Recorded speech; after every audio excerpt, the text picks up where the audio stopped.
section. With the runner, boy, you nigga, no question.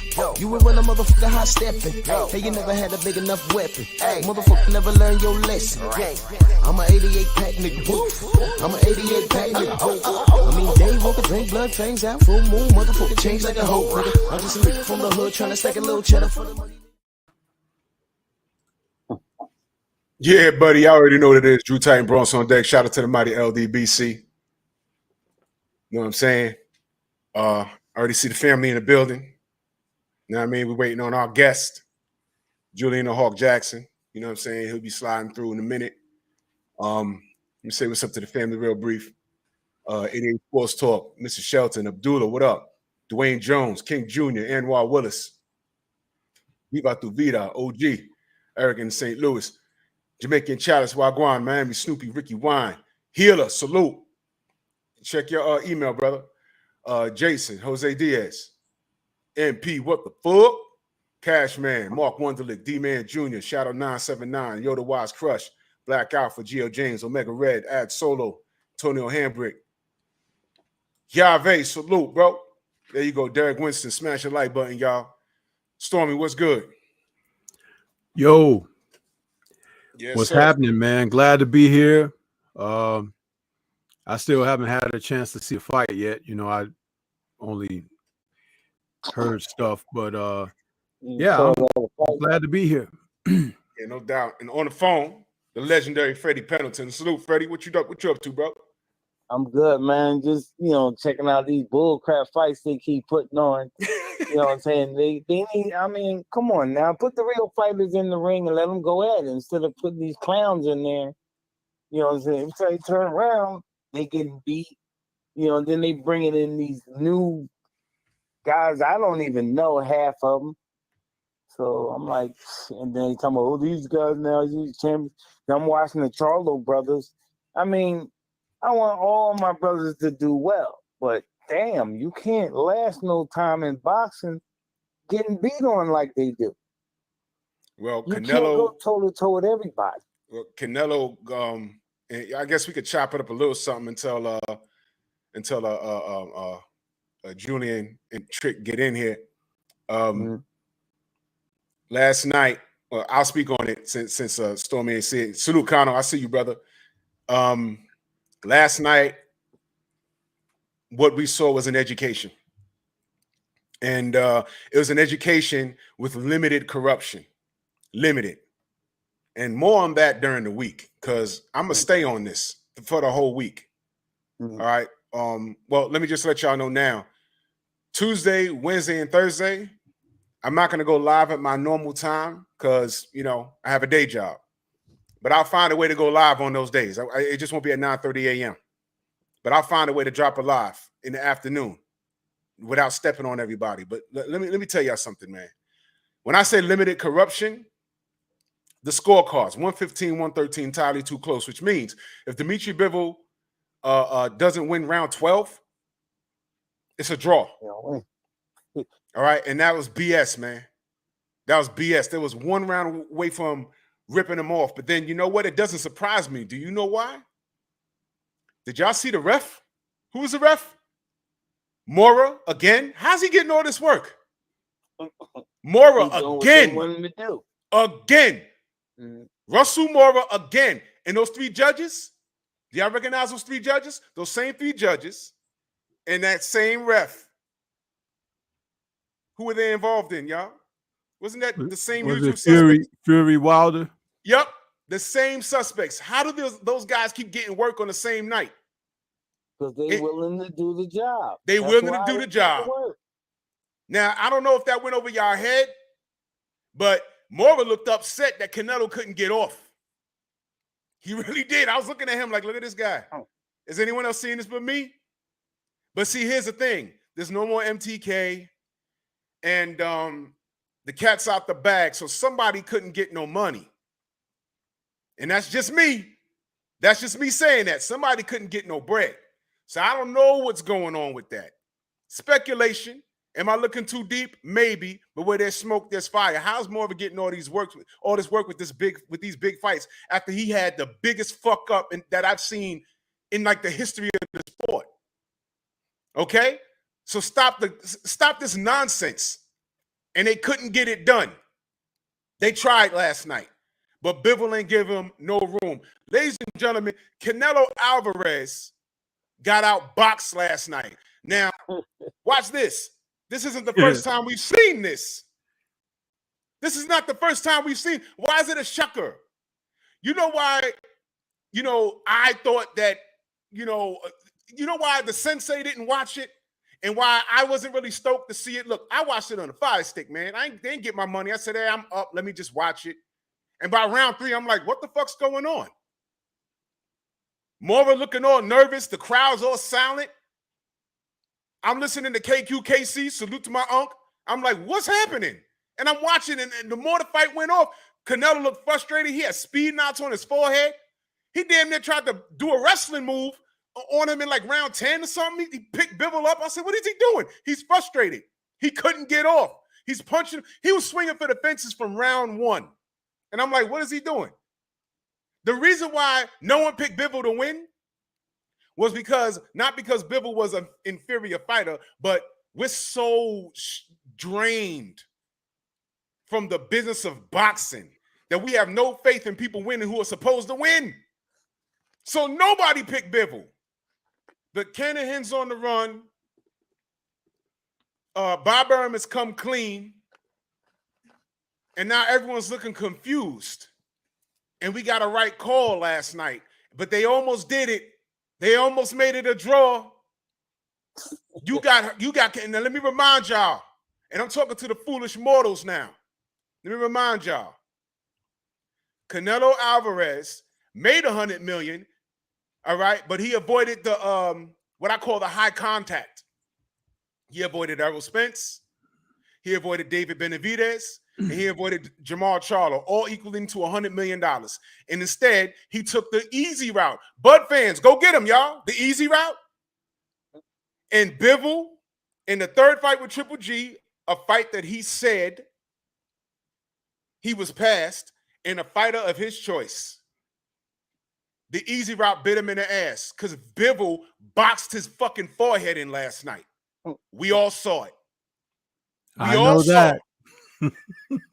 Bro, it was a clinic, and I was, man, it got to 12, and I was deflated like, yo, they're going to rob Bivol, man. I know what I saw. I said he won the fight, man. But I was expecting for them to be like, oh, from Guadalajara, Mexico. I was expecting it. I said, man, this is a robbery. But they got it right. When they said it's still undefeated, there was people like looking around like, wait a minute. Does Canelo have losses? That's how confused the audience was. I knew what it was. I said, oh, shit. They got it right. Canelo couldn't do anything with Bivol. He didn't have a mark on his face. I ain't got a mark on my face. I'm from Russia, and I'm still the greatest. Russian style. He fucked them Russian style. Russian style. He Putin'd Canelo. Last night, I saw it. He Putin'd him. Yes. And just for your information, that wasn't Steve Harvey reading the scorecards. And I'm going to rejoice on this because you know what? It's not like we never saw Canelo lose. Did we not see like a damn near 40-year-old Floyd Mayweather completely school Canelo? He schooled him. And then he got in there with Austin Trout. And they had that they read the scorecards in the middle of the fight. And then they had Austin Trout acting out of order, and he ran into a jab and got dropped. But outside of that, Trout was in that fight. We saw him versus Landry Lara. So why y'all acting like we never saw Canelo have a problem or lose before? This guy's not, he's not that dude. He's not. Now watch this, y'all. I never seen Floyd get dominated like that, ever. Ever. Ever. I never seen him get dominated. Pull Marcos Maidana out y'all ass. Floyd still beat him. Floyd still beat him. Watch this, y'all. Let me be very clear. I never seen Floyd get outboxed like that. Canelo got outboxed last night. Deal with it. It happened. We saw it. Now, here's why I'm leaning on y'all. Why can't Canelo, and salute the art man, because he said this. Why can't Canelo step aside? Because he wants a rematch. Yo, by the way, y'all, Rematch, Canelo gets knocked out. That's my opinion. Rematch, he gets knocked out. All right. Why can't he just step aside and let Bivol go for undisputed at 175? I put a video out this morning. He's lucky because he got outboxed by Bivol. He got lucky last night. Artur Beterbiev knocks Canelo out in 5 or 6 rounds. Artur Beterbiev knocks him out in 5 or 6 rounds.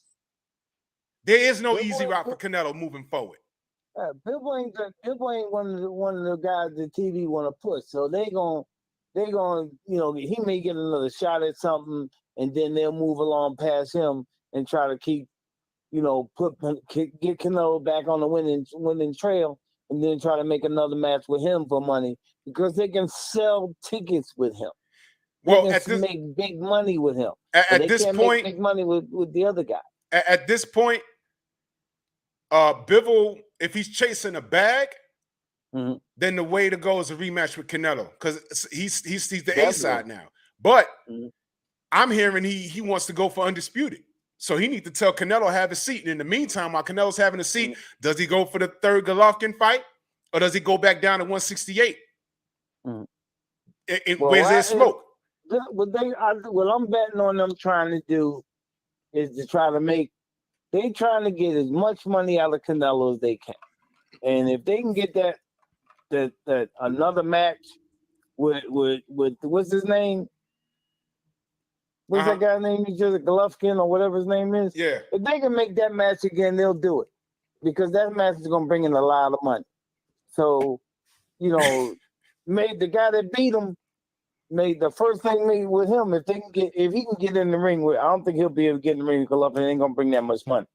Man, listen. As much money as is Canelo. Man, but listen. I mean, they rolling with the money. That's all they doing. I don't know who's looking for that Golovkin fight. I'm not. I ain't checking for it. I'm not looking for that Golovkin fight. And Canelo said he wasn't looking for the Golovkin fight. Stormy, didn't he tell us he wasn't looking for that fight? Yeah. Matter of fact, they were talking about Usyk, remember? They was like... Talk about Usyk! Usyk kills Canelo. He's human. Remember Rocky IV? He's human. He got beat the fuck up last night, y'all. I've never seen Floyd get beat the fuck up like that, ever. I just want to say for the record, okay, even before this fight took place, I want to say for the record that I had already put it out there that if he dreamt of fighting Artur Beterbiev, he was going to be asleep and someone was going to have to wake him up to apologize because Beterbiev is a different animal altogether, totally. But Beterbiev, who happens to be much stronger, more durable, more of an assassin than Bivol, and for Bivol to beat up on Canelo like that, our greatest dreams may have been dashed, which would be to see Beterbiev smash him to bits, as the Brits like to say, because that's what definitely was going to happen. It's probably off the table now that he's going to fight any other light heavyweight because now there's a blueprint out there, a new blueprint, because some people thought it was the Floyd blueprint that would be the key to defeating this guy. The Floyd blueprint in its simplicity is being a good fighter, young, great boxing skills, good power, decent defense, and being courageous enough to go in and do what's necessary. There's not a lot of that out there, but the very men that he's been avoiding are the very ones who could or could not provide that, and he stayed away from them. So now his path has narrowed. He's going to have to face the music. Remember that? No more Mexican fighters. You got David Morrell out there. You got David Benavidez out there. Okay, you're a horrible fighter. Mr. Demetrius Andrade, he's out there still. And Jamal Charlo, who loves Canelo's silky draws, he's still out there too. So it's time for someone to step up for the challenge. And minus Charlo, I believe that Benavidez and Morel are there, and there very well may be someone on the horizon that is just under there that might slip in. And don't forget, also at 175, waiting for a date with somebody is Zerto. Yep. People have forgotten about that man. Zerto may possibly be able to beat Bivol. So there is something in the bag for everybody. But Canelo may have cashed in his chips. I just want people to know that, you know. He may have. He may have. Salute to Daryl Alexander in that super chat. He said, it's sad. We all knew Bivol was a better fighter, but the politics of the sport blinded our better judgment. And that's what I'm saying. I did not listen at this point. Weren't we on that type of time? Like, yo, I can't bet against Canelo, not because he's fighting the better competition, but we understand the politics. We're on that type of time is all he got to do is get to 12, and he's winning. And they almost did it last night with a draw. With them, yo, one of those judges' last name is Cheatham. Come on. Well, I'll answer that with this. If you saw the movie Apocalypto, when my man was saying almost, but it wasn't almost. Hey, let's celebrate Cinco de Mayo, huh? Because that's what most of these people have to be, aware of. Cinco de Mayo, huh? He was denied the opportunity to once again stick it to the people, huh? So get the shirts ready and everything. May 8th, going forward now, is Cinco de Mayo. Yo. Salute, counselor. All three judges gave Canelo the first 4 rounds. Stormy froze. That is hilarious. Yeah. All three judges. That was the general. All three judges. Put him out in front, so you got to come from behind to win. All three judges gave Canelo the first 4 rounds. Watch the fight. That is impossible. That is impossible. Trill Will in the building. I see you. I see the family. We just cooking. I see the family. I got you, Stormy. Yeah. That's crazy. They gave him the first 4 rounds. That is impossible. If you watch the fight, that's impossible. And you know what? He didn't run. Bivol, dare I say, next to Floyd, fought the perfect fight. Every time his back touched the ropes, Canelo would try and bang him on the elbows and in the arms because he couldn't even catch him clean. And Bivol, he fought like a big man. He fought him in the pocket. He kept that stick in his face. And every time he was on the ropes, Canelo would try and tee off. He'd get it back and circle right back to the center of the ring. It was beautiful. And I said, all he has to do is do this. Don't fall in love with your work. Don't get on no machismo shit. Don't say, oh, okay, I can mix it up with him. Because Canelo's a superior power puncher. I'll give him that. He didn't give Canelo no daylight last night. It was 2 different fighters in there. And I don't want to hear anything about no vegan diet. Shut up. More on that tomorrow. Oh, I'm going to give it to y'all. He went vegan. Who cares? Did you see Canelo's neck? He looked like a wrestler. In round 8, yo, he was hurt. Round 8 was pivotal. Main event mark in that super chat. Cinco de Bivol and Cinco de Mayo.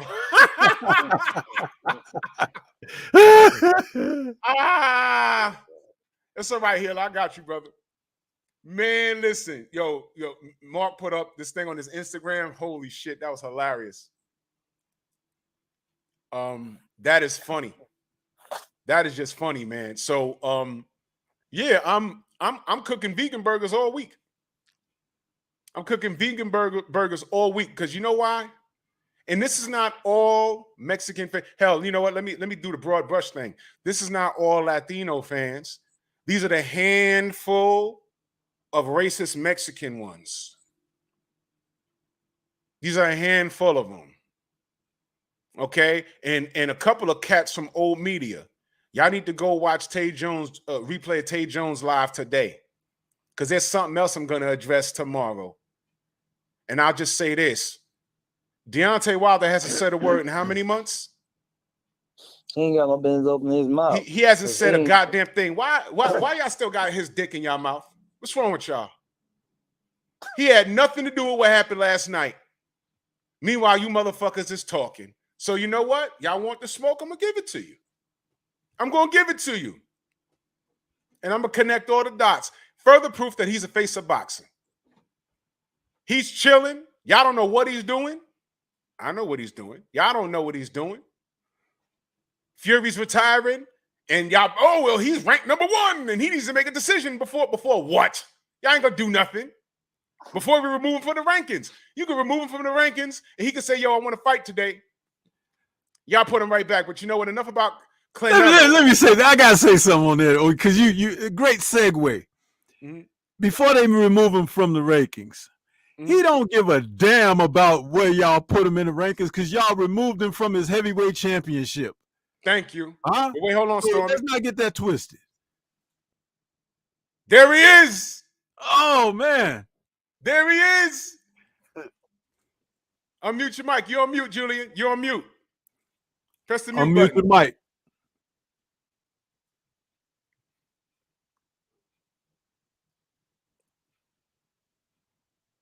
Yeah, he's talking from his phone. You got to hit the mute button. Hit the mute button.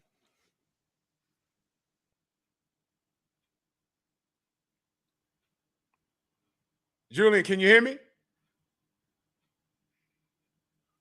There's an audio button. You got to hit the mute button. You got to hit the mute button. You're muted. There you go. There you go. All right. Yeah. There you go. There you go. The man that needs no introduction, but I want you to introduce yourself. Man, I'm in awe right now. Go ahead, brother. Awesome, man. Hi, my name is Julian Jackson, the Hawk. 2-division world champion, man. Ex-champion. Junior middleweight and middleweight. Glory! WBC. Hell yeah. Hell yeah. Man. Hey, Hell Julian, Hey, it's a what's pleasure. up? It's a pleasure to meet you, man. Look at what I got on my backdrop back there. Can you see yourself up there, brother? Whoa, yeah, I see it. Julian, Yes, we also got Freddie Pendleton on the line with us. Hey, Freddie. Hey, what's up, bro? God bless you, man. God bless you too. Yes, wow, sir, Freddie. man. Oh man, this is man. Yeah, Whew. man. Wow, that's amazing, man. I haven't spoke to him in a long time. Yeah, man. I mean, look, Yeah. man. This is y'all guys are like frat brothers. You know what I mean? Right. You guys are like frat brothers, man. Oh man, I got so much to like say, man. I'm gonna try and just I'm just geeking out, man. I've pretty much seen all of your fights. You know what I mean? And Father Time has been really great to you, bro. Really great. Oh, definitely. To you. What you been up to? Man, I'm busy with I'm a trainer. Mm-hmm. We have a tremendous boxing program here in the Virgin Islands. We have taken at least 3 boxers to the Olympics, man. My 2 sons, Wow. well, my 3 Oh, wow. sons, yeah, and a young man just recently, but because of the COVID, we were not able to go. Oh wow. Yeah, COVID really Deion set you Pewitt. back. Mm. Deion Pewitt? Yeah, What And in what division? he's light heavy, 175 pounds. All right, that's light heavy. That's light heavy. Yeah. What island you on? We are in St. Thomas, U.S. Virgin Islands. Okay, bet. Hmm. Man, one thing's good about where y'all at down there, y'all ain't got to shovel no snow. Right. I'm in New York. So wow. we Is get it. it snowing up there now? No, it's No. it's funny. It's May 8th and it's 40 degrees outside. Woo! This is horrible.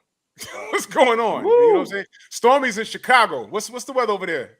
It ain't much better. It's like 48 here in Chicago, man. It's Wow. like we're waiting on a real spring, but I don't think we're gonna see spring. It's just gonna go straight to summer.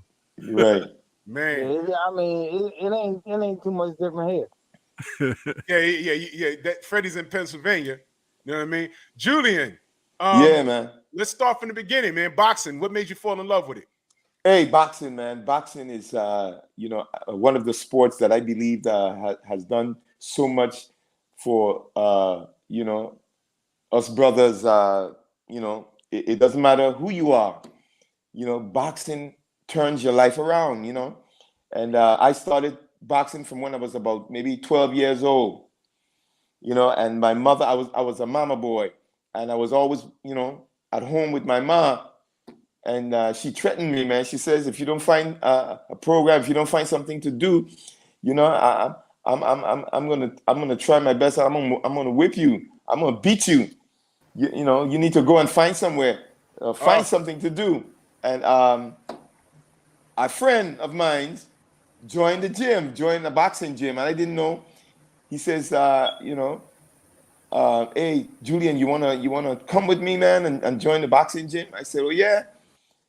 And I said, good, because my mom wants me to join something. She wants me to get involved in some kind of program. And I felt that maybe boxing would have been a little extreme for her, and she would have been angry, or she may have maybe tell me no. But guess what? She said, great. I'm glad you joined boxing. Wow. And the rest is history. The trainer saw me, and he pointed his finger at me. He said, hey, wow, I'm gonna make you a champion. And I'm looking behind of me. I think that he was talking. I'm thinking he's talking to somebody else. It can't be me, because I had a low self-esteem, man. I had nothing going for me at that time as a young boy. My father wasn't around, from a broken home. My mother was an alcoholic. And he points his finger at me and he says, hey, I'm gonna make you a champion. And I like, who are you talking to? Me? Can't be me. And he says, yes, you. Man, the rest is history. Wow, man. The rest is history. I remember, here's what I used to say. I said, and people don't really like what you hear in the chats and on this panel. We are hardcore supporters of the sport. Right. And I always said, if Mike Tyson wasn't hogging up all the limelight, you were right there, man. Because you was knocking people senseless. I mean, scary stuff. When you would hit them and you go like this, and they go to see like, oh my God, did you see that? It was crazy, man. Your first, tell me when you had your first competitive fight, were you nervous?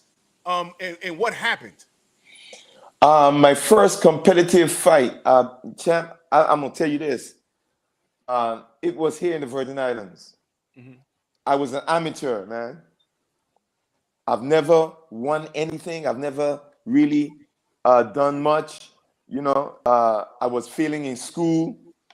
I was one of those, if a teacher gave some kind of statistic about, about 10 kids in a class, 5 is going to end up in jail and 5 will barely make it. I was always one of the 5 that was going to end up in jail. Damn. I always thought that's the way my mind was. And I had my first fight in Lionel Roberts Stadium in the Virgin Islands. I fought against a young man by the name of Chester. I'll never forget it, man. And we waited for at least 4 years. I was training for 4 years. Just before, for 4 years, I got my first fight and was against this youngster, man. And I went in there in the ring. Man, I was afraid. My legs were, you could literally see me shaking. Wow. But I tell you what, when I threw my first punch, all the fear, man. It went away. Went away. And I went in there, oh my goodness. And man, something transformed in me. And the next thing you know, the crowd is cheering me on, and I'm just pursuing this dude, and I'm attacking him. And it's like, oh my goodness, the best came out of me. And I won my first trophy, ever. Something that I held on to this trophy, and my mother was there, and I was looking for Mom, but I couldn't find her. And the bus was ready to take us home. this was a government bus. And the next thing you know, I'm asking everybody, did you see my mother? See my mother? And somebody said, she's probably over there by the bar. Went over there, and my mother was drunk, stone drunk. Oh, boy. Oh, man, I'm telling you. And you know what? Look, those days is what really kept me, you know, in line. Those days that I remembered because of the hard time that I went through in life, you know, it really kept me, you know, as a world champion. But you know what? I'm not going to get off this topic, but here it is. My mother is drunk, and I was embarrassed, you know, and we have to go in the bus where everybody now, all my friends, all my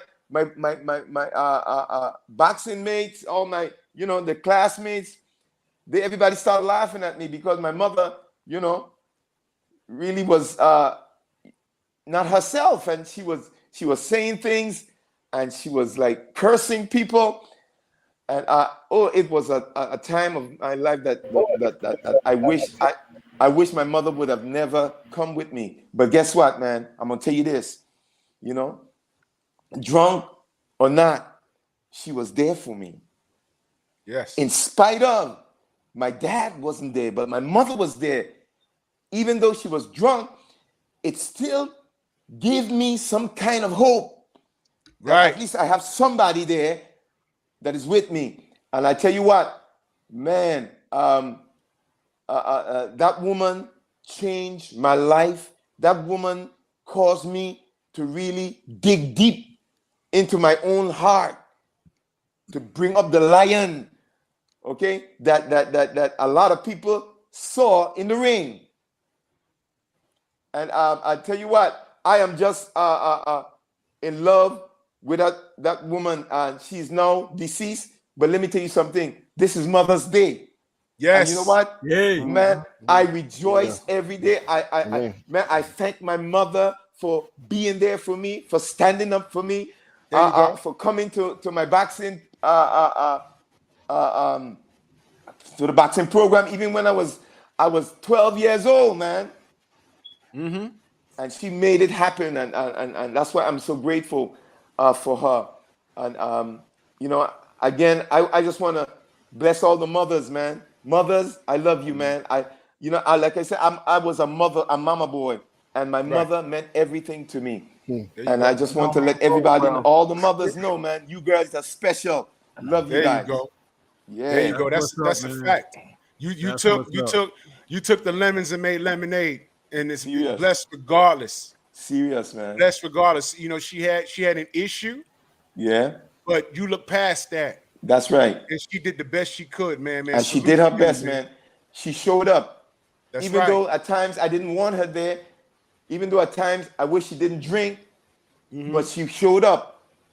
And even though I was embarrassed, yet there was a part of me that accepted her, that was secure to a degree. You know what I'm saying? Right. I don't know if you understand me, but I got you.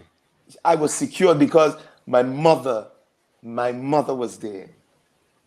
And she took care of you in her own way. And she took care of me, man. She never left me. My mother would fight for me, man. She would fight for her sons and her daughter. She had one daughter, man. 4 boys and 1 girl. Wow. And look at how you ended up. And look at what happened, man. To me, you're an ATG, an all-time great. To me, to a lot of people in here. To a lot of people in here. You got my brother Awesome. Focus Ball. You there? Focus Ball. Yeah, I can hear him. Sir. Wagwan. What's up, man? Can I say real quick, you've been one of my favorite boxers since the beginning, since me getting into boxing. Wow. It is an absolute honor to hear your voice and to meet you. Thank you, man. God bless you, what bro. you've done in boxing, man. Thank you for the inspiration. Especially One since love all the time. So it was from the island of Jamaica, my brother Focus Balls. Bless and love every time, Jamaica. Yeah, hear me? Yeah, we hear you, Focus Ball. We hear you, brother. Yeah. Focus Ball's a fighter himself. Oh, awesome, man. Awesome. You know what made me? Jamaica, man, made me. Really? Yeah, you know why? Why's that? I fought one of the best fighters, okay, from Jamaica. It's just Mike McCallum. Mike, Mike the McCallum. body Mike snatcher, McCallum. Yes, sir. Yes, sir. That fight, I lost that fight, but that fight made me, man. That fight made me who I am. That fight opened my eyes. That fight, look, it caused me to dig deeper. Yes. Yeah, Yes. Although you lost, see, that's what we call failing forward. that's right. A loss can make you. Oh man, come on, brother. Yeah. You didn't Some- disappear. That's right. Some people are afraid to fail, but you know what? Sometimes failing is really a testimony to your trying to That's do it. right. At least you tried. Some people don't want to try. Some people are afraid to try because they're afraid to fail. But failing showed me that guess what? At least I got in there and I did Yes. my best. And that's why we remember you so well. That's why we remember you so well, man. That I is mean, exactly man, you know, I don't know if you surf YouTube like that. You know how many highlight reels you have floating around on the internet? Right. You have Wow. so many. I mean, those outstanding, man. You was a hell of a puncher, man. Where'd that come from, brother? Man, I tell you what, I think I was born with that, man. You know, some fighters develop it. Mm-hmm. You know what I'm saying? But some fighters were born with it. My coach always tell me, man, you don't have to crank up, man. You just have heavy hands. All you got to do is just throw the punch. Mm-hmm. And I listened to him and I followed him, and he showed me about timing. Timing was very crucial too. You got to be able to allow your upper body and your lower body to actually coincide, to actually function together as one unit. Right. And I practiced that over and over and over, man, until I got it down pat. And every time I throw my fist, my whole right side followed it, all the way from my shoulders to my hip, to my thighs, to my knees, to my toenails, man, will follow it. And whenever I hit anyone, it will have an I effect. don't know what's wrong with these fighters nowadays. They can't learn that. You tell them that the same thing he just described. You described it to these kids nowadays, and they just can't do it. I don't understand that. Serious. Drew, you It- brought it it's- up. Man, and it is so think true. The training fell off. What'd you say, Focus Ball? You chopped up there at the end, Focus Ball. I think it's the trainers. The training fell off. Okay, yeah, you're true. Yes, it's true. Yeah, You I could be learned- right there. There's a lot of things that I Right. had to learn. Drew, you brought it up. That's right. Oh yeah, I see it. Yeah, it's picking it up from your trainers, man. Blow And, you know, if you're gonna deliver a perfect punch, you know, a lot of guys are very fast and very quick, but they don't have no power. Why? The timing is off. They're not just. It's not the upper body alone, but it's the lower body and the hip, the knees. You know, Yes. and you turning everything at the same time. You know, it got guys like Sugar Ray Leonard was a quick puncher, man. Woo! And there are times he would hit the button and his timing will be perfect with the right hand, his hip, his shoulders, and everything is it, and he would knock you down. He would knock you out. But there are times he would hit you all night, but nothing wouldn't happen. Nothing wouldn't give. Why? Because the timing just wasn't there. Timing negates speed. That's how I learned it in the gym. That's you can right. have a fast fighter, but if you have a fighter with great timing, it's like almost like they have a crystal ball, and it may Right. seem robotic and slow, but if they kind of predict what you're going to do before you do it, it's pointless. That's so And true, man. I also learned that a jab, if you can have a good jab, it'll make a fast fighter reset every time. Oh And boy, you that's better why believe it. I tell people that's how Oscar blew the fight against Floyd Mayweather Jr. He abandoned the jab. The jab would have Right. won him that fight. That's He the didn't truth, really boy. have all that greatest jab anyway. What's that, Freddie? Oscar ain't really have that greatest jab anyway. Well, that's probably why he stopped throwing it. Yeah, because that's why I wanted. That's why I wanted to fight him so bad, because I knew I was going to chop him to pieces. Come on, But Chad. he just ran from me after I fought that last fight I had. I fought, and we were supposed to be in the rematch. Wow. I mean, he was supposed to get the fight with me, and he didn't want to fight. So Right, then right. we had the fight off where I defended my title with Relish, and they, how that went. Yeah. Right. Man, horrible. Stormy, Awesome, man. let me pass it to the sensei. What you got? Yes, sir. Julian, much respect, man. And I sure. say, man, how do you keep that hair, brother? It's a little gray now, but you still I was telling my fans, look, I've been to the Why beach. he had to go there? I've been to the beach, man, and the sand just wouldn't come out. Listen, well, I need to go to your beach because the sand took all of mine away from the beaches here in Chicago, because I had a full head of hair like you had on this picture behind me back in the day. Right. It's all gone now. But no, I just wanted to say this. Was there a fighter from your era in your career that you would have liked to have the opportunity to match wares against, that it just didn't come about? You fought Me. hell of a names, out there in the sport, but is there someone you would have liked, look back on your career and say, oh, I never got the chance to see so-and-so in the ring? Is there someone? Is that me you're talking to? Yes. Oh, yes. There's a guy by the name, he's calling his name the Beast. He fought Mugabe? Mugabe. Yeah. I wanted to fight Mugabe. Okay. That would have been something, bro. It never happened. I wanted to fight Sugar Ray Leonard, but at that time, Sugar Ray Leonard was over. I think he was to the top of the hill now, and he was ready to decline. He was ready to go down. Yeah. But I wanted to fight him so bad. He was a legend to me as well. And I remember going to, as a matter of fact, he promised to fight me. He promised to fight me, the winner between me and Terry Norris. Let me put it that way.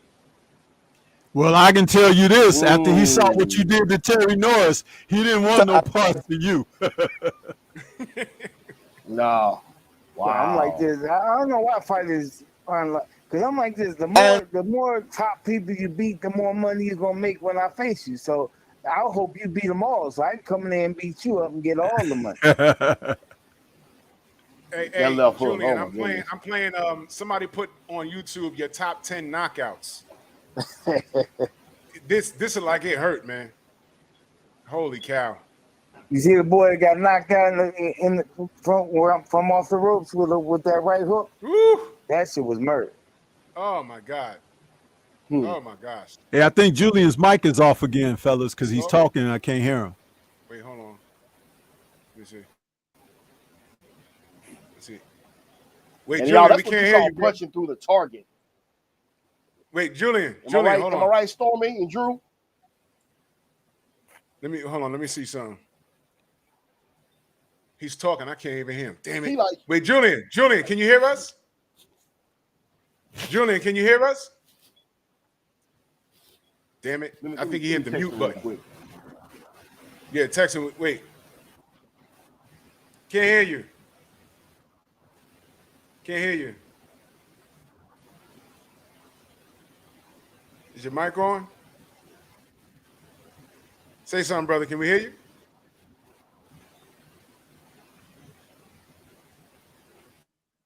All right. I'm hitting him now. All right. Tell him to log. Tell him to leave and come back.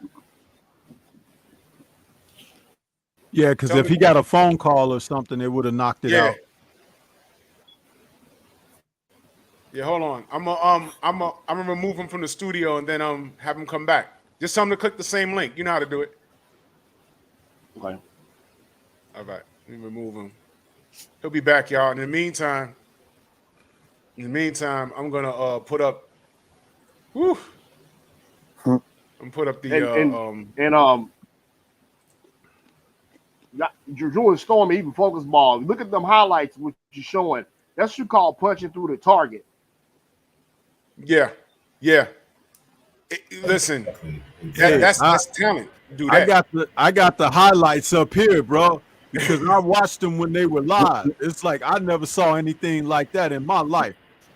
To see a man knock another man senseless the way Julian used to do it, it was just incredible, man. That was crazy. Who's the British dude? I'm sure it's up there. And this is the top 10 that I just yanked off of YouTube.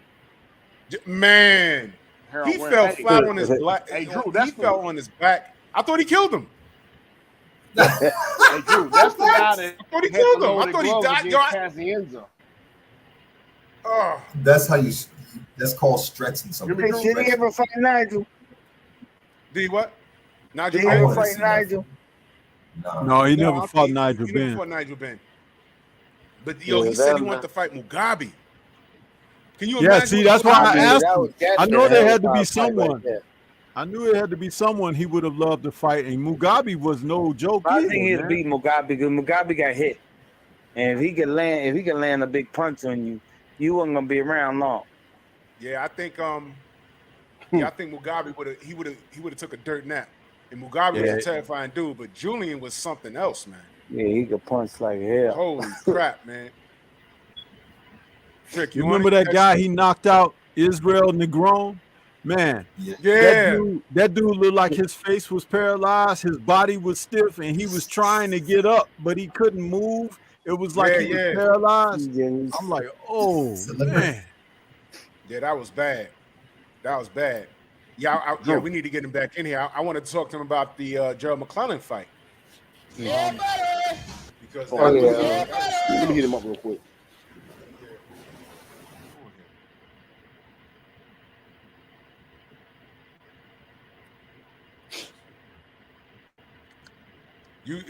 Man, if it ain't YouTube, it's StreamYard hating.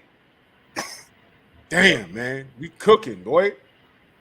We cooking, man. I got so much to ask him. I remember, I'm stuck, man. Man, I would love to have seen him fight John Mugabe. Well, while he's trying to get back in, let me get to these super chats. 88 Sports Talk said, Drew, you noticed by round 5, Canelo was taking deep breaths in his corner. All I was thinking, the clenbuterol wearing off, huh? They're Canelo, I know. They're the Canelo, I know. Hell yeah. No clenbuterol. Yeah, buddy. There you go. No WBC. There you go. All right. This wasn't a WBC fight. So he was all right. All right, we back. Julian, you can hear us? Can you hear us? Somehow my mic is not working. Okay, I can hear you now. We can hear you now. We can hear you now. You can hear us? He might be having trouble hearing you, but we can hear him. Can you hear us? My battery is low, man. It's low?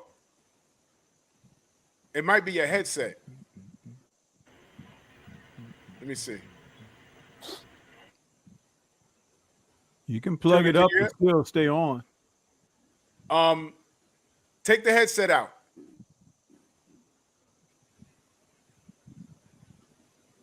Maybe you can remove the headset.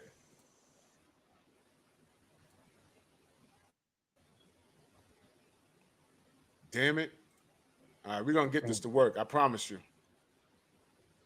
Judah Ben Israel in that super chat, he said, this for you, Trick. No doubt.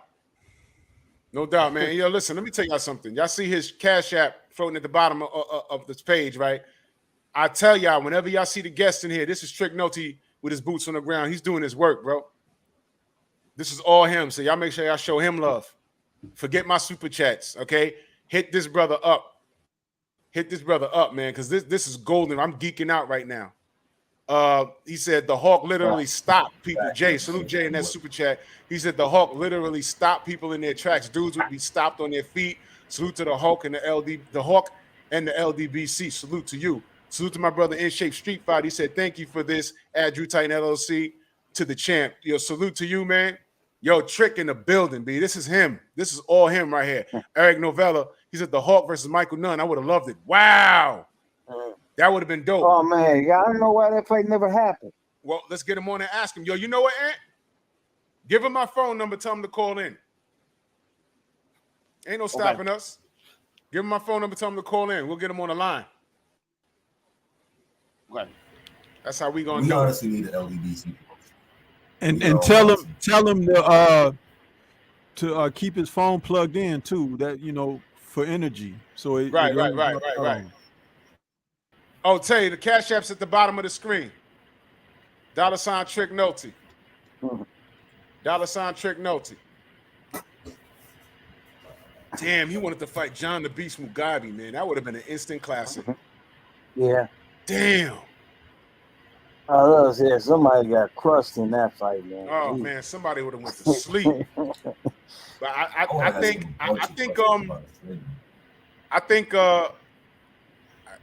think Julian would have got him though. He might have, yeah, because he had better skills. Yeah. I mean, John Mugabe got a highlight reel himself though. Yeah. He does, man. Dude was a beast, man. Dude was a beast. Let me pull up this highlight reel for y'all. Because this was something serious. I know by the time I upload this, YouTube is gonna make me take these clips out, but I don't care. I'll just do that. But if y'all haven't seen it, y'all just need to see it. Francisco de Jesus. Oh my gosh. Right hand was ridiculous. Boom. Boom. Whew. My gosh.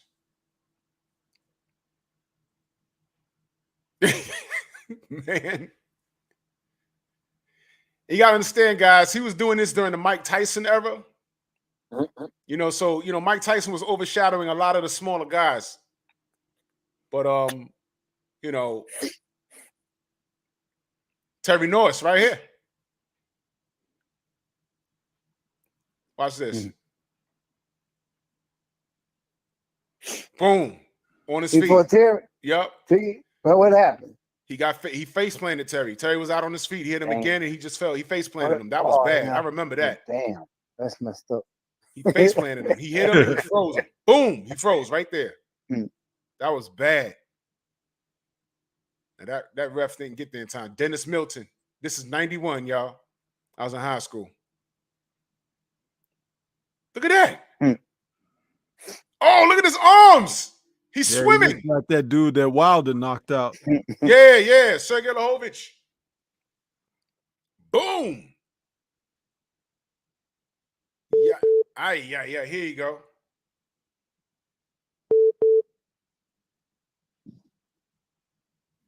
All right, we all here? Hi, Ju. All right, we all here? Yeah. All right. So now we got the legend Julian Jackson on the line. So we ain't got to worry about no internet nonsense. Here we go. I'm playing the Ismael Negron knockout right here. Oh man. Oh my goodness. You jumped in with that left hook and you planted him. Oh man. Yes. Oh. A lot of guys were looking out for my right hand. A lot of guys thought that my right hand had. Well, I hit good with my right hand too, but my left hook, I believe, was my best point. You had bombs in both hands. I thought it was too. Yeah. My goodness. And it was short. Short left fighting hook. Terry Norris, man. I wanted to say this. Fighting Terry Norris. Terry Norris was quick. He was fast. He had some power as well. We decided that in my corner is if I keep the pressure on him, okay, it's going to take away his power. He's going to have the speed, but it's going to take away the power. If I have him fighting going backwards, he wouldn't be able to hit me as hard. And believe me, it was true. My coach said, put the pressure on him. Don't back up. And I put the pressure on him. And the more I put the pressure on him, because eventually he's going to make a mistake. And he did make that mistake. And I was able to connect with the left hook. Left hook, short hook. That was it. I didn't need to hit him again, man. But while he was going down, I was able to catch him a right hand. At least 2 more punches before he hit the canvas. Oh, boy, I love that. I love doing that. It was amazing. It was just amazing. But you know what? I'm gonna say this, that boxing, did so much for me as a young man growing up in the ghettos, growing up in the Virgin Islands. Okay, and not really having that background, that stability from your home, from the parents. Right. Boxing brought it in my life, and things started to change for me in school. I started to focus more in school because of the discipline that I learned in boxing, because of the dedication that I gave in boxing. I started to transfer it into school, and I was able to graduate. I was able to get a diploma. I was able to make it in school. I went 2 years in seminary college, and I'm a minister today because Oh wow. of boxing. Mhm. Because of boxing, man. And God have turned my life around, and it's just amazing. I'm ministering now. I'm able to speak into the lives of people and see change, just like God spoke into my life and changed my life. Through an old man by the name of Willie Wilhelm George, my trainer, who's deceased now, but he left a legacy, man. And I'm grateful for boxing, and that's why I say boxing is one of the sports that will live on forever, man, because of what it does for people. I know sports in general helps everybody, but boxing, man, woo, I love it, man. Yeah, but we gotta get I some love of these. boxing, man. We gotta get some of these scumbags out of the game, so people can actually make some money and make an honest living doing Serious, man. boxing.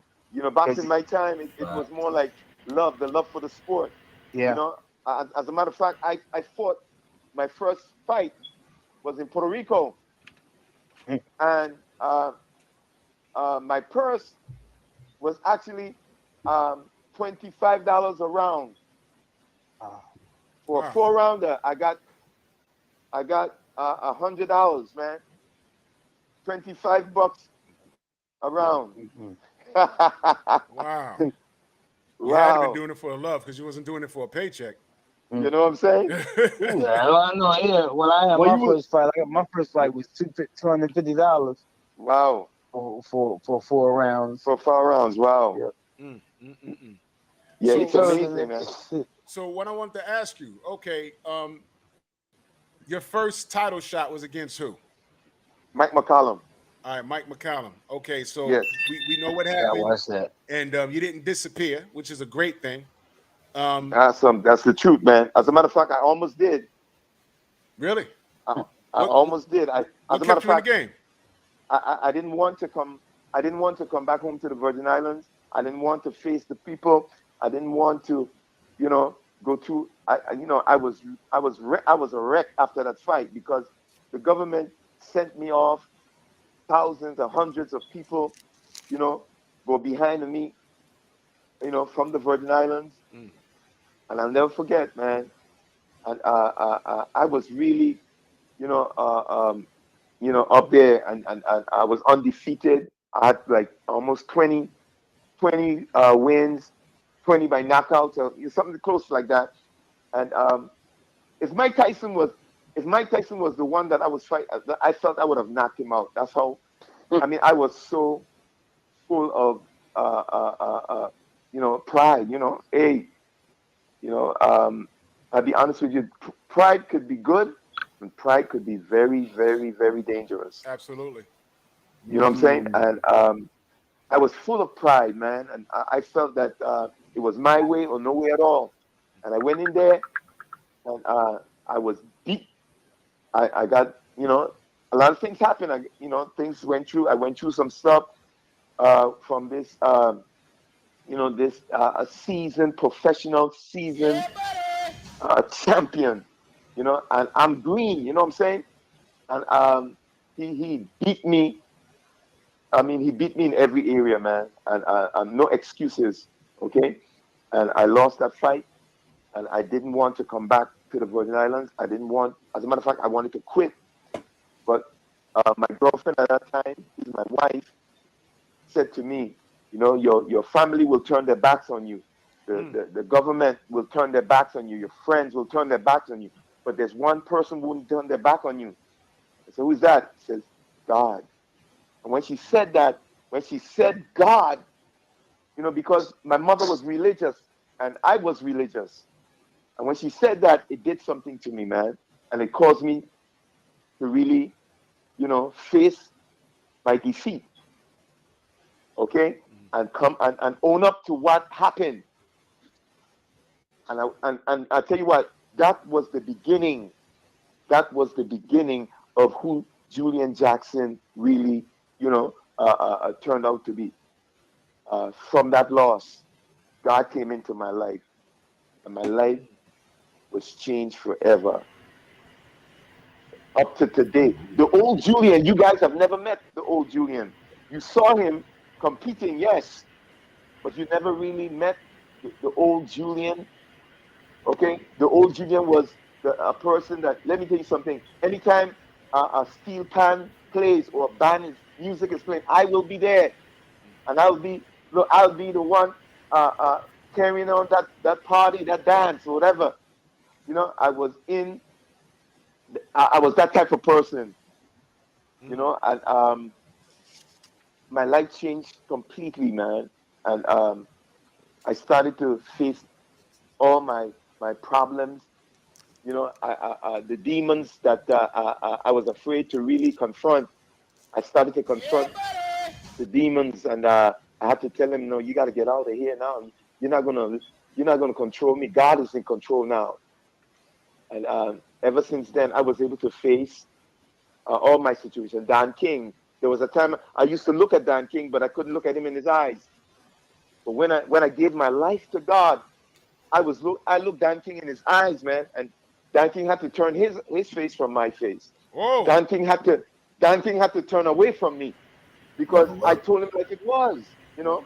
And Dan King was one of the greatest promoters ever to me as a young Virgin Islander, as an island boy, you know, going to meet this famous promoter, and I felt like I was you know, I felt like I was an ant sitting before Dan King.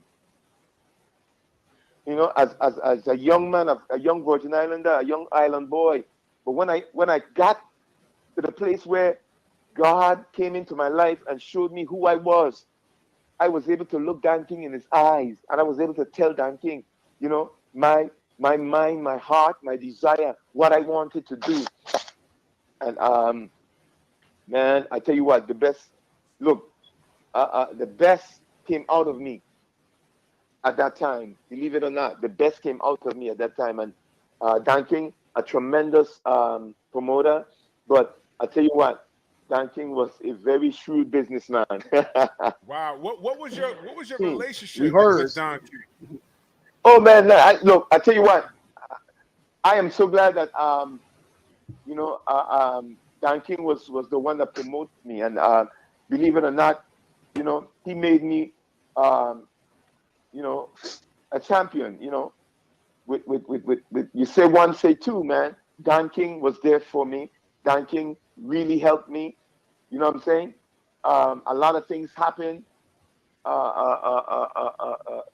know, throughout my career, and we fought, you know, back and forth because I wanted the best. I wanted what I believed I was owed, or what I was, you know, worth. You know, and we would fight for it, man. You know, I remember those days. Yeah, man, I'll never forget. And it's just grateful, and in spite of what people might say, people might think, and some is true. I'll tell you what, some is true. But I thank God for Dan King, in spite of. Wow. You know, yeah. Wow, because Well, I mean, I had a more contentious situation with Dan King. We go back and forth, you know, arguing, back and forth about money, how much should get, how much you should, how Right. much you want, what he want to give you, stuff like that. But it was pretty cool. Right. And then when things didn't go well, I moved on to another promoter. Right. You Right. know, it's interesting, and I need to hear stories like this because like y'all know, Don King, for the majority of for people that are out on the outside looking in, he gets a bad rap, and Right. we barely hear the good things about him. Now, no Right. promoter's perfect. Everybody got a little bit of dirt under their They're all the fingernails. same too, man. Yeah. Yeah, Come yeah. on. The majority of them do the same shit. But Right. my point is, they're always trying to do that to the black man Right. because at one point, Don King was running stuff, and Bob Arum was pulling up a close second. You Right. understand? But Bob Arum, even right now till this day, right now, Bob Arum got his hands in some funky business. Right now, as we That's speak. right. Right now, at That's the 90 truth. years old, he's just not rubbing. He's just now got done allegedly rubbing elbows with the world-renowned criminal that the U.S. government got a $5 million bounty on his head, and he had to Hello. sever ties with him. Right now, Bob Arum had to sever Wow. ties with a gangster. A Right. gangster. Yes, just now today. I don't see and right now Don King, he's promoting a heavyweight. Right. Trevor Bryant, he got a fight coming up against Daniel Dubois, and salute to both of them. I like both of Right. those brothers. One is from the UK, one is from here, but and he's quietly Wow. doing so. But Don King gets a bad rap by way of old media, what I call white media. And I like to talk to the people that actually interacted with him. Now, of course, there's a handful of fighters that be like, yo, look, now the guy owed me money. He did this, he did that, but he didn't do anything that any other promoter has done. It's I'm just, gonna tell you the truth about Don King. go ahead. Don King was the master. Don King set up the program, how to do it, what to do, how you treat the fighters, what you pay to pay everybody. He set up the whole deal. He was the best of them. Right. You know what I'm saying? Everybody came behind him. Bob Arum, who Bob Arum learned how to do boxing from? Don King. Right. You know what I'm saying? All of them learned from him, but he was the master. He the one that had the best situation, the best setup, and everybody tried to follow behind him. You know what I'm saying? I don't think nobody ever did as good as he did, but they followed his blueprint. But I'll tell you what, man. In being with Don King, man, I made more money than I've ever made. Okay. Oh wow. I'll be open with about that. I may not have made millions of dollars like the guys are doing today. Every fight you got about maybe $5 or $6 million, 2.5 million. I wasn't fighting for money like that, but in the space of time, I made enough money where I know I could have invest in homes, back here in the Virgin Islands. Mm-hmm. You know what I'm saying? And I thank God that I was able to, put some money into, investments like that. You know what I'm saying? Right. But I'm gonna tell you this. I'm gonna say this, right? Don King. I sat on a table with Don King and Bob Arum, and I was signing a contract to fight for $850,000 against James Toney. What? James Toney was a middleweight back then. What And happened? believe me, I knew I was going to have a field day with him. But anyhow, we sat on the table. I signed my contract and I pushed it over to their side, to Bob Arum. Bob Arum looked at it. James Toney also was waiting to sign it. And man, I was just happy because this thing was going to take me to the top of the hill. You know what I'm saying? And the next thing you know, a phone call comes in. Bob Arum answered the call. And he's like, looking at me, looking at Don. And then all of a sudden, he hangs up the phone. And he shakes his head. And he says, we can't sign this contract. We can't. And you know, Dan says, why? He says, because Tony's manager said if he signs it, she's going to sue him for his draws. Why? Now, What happened? now listen. I believe that there was some type of grudge because of Dan King, because James Toney, manager, didn't want Dan King involved with anything with any of her fighters, and it was a female. I'm not going to call her name. It was a female. We all know who she is. We know it It was a is. female, and she's probably still around. But anyway, it was a female, and man, we tried everything, and it was no. And Dan King said, you know what? I'm gonna find a replacement, and I'm gonna try and keep, you know, the purse. And the replacement was Roy Jones. Don't tell me that. Are you hearing me? The What? replacement was Roy Jones, and We Roy Jones listening. was just coming up. So I felt good about it. I said, great, let's get it on. At least the purse is, you know what I mean? I'm not fighting James Toney, and I'm fighting this young fighter coming up, you know. But I love to you know, fight these young fighters coming up, because we all feel that you know, I can't box, and that's a surprise, you know, that they run into when they face me. But anyway, Dan King set up a meeting. We was going to call Roy Jones people, and I think his father was involved with managing and all of that. So his father agreed when Dan King told him, listen, I got an opportunity for your son, and for a championship, 850,000. He said, wow, sure. And Dan King said, come on, let's get it on. We're gonna get the contract. And then he said, his father asked, who is the fighter? And Dan King said he hesitated. Dan King said he hesitated first, and he said, Julian the Hog Jackson. And believe it or not, his father said, no way. Julian hits too hard. Believe me, that actually happened. Nobody knows anything about it.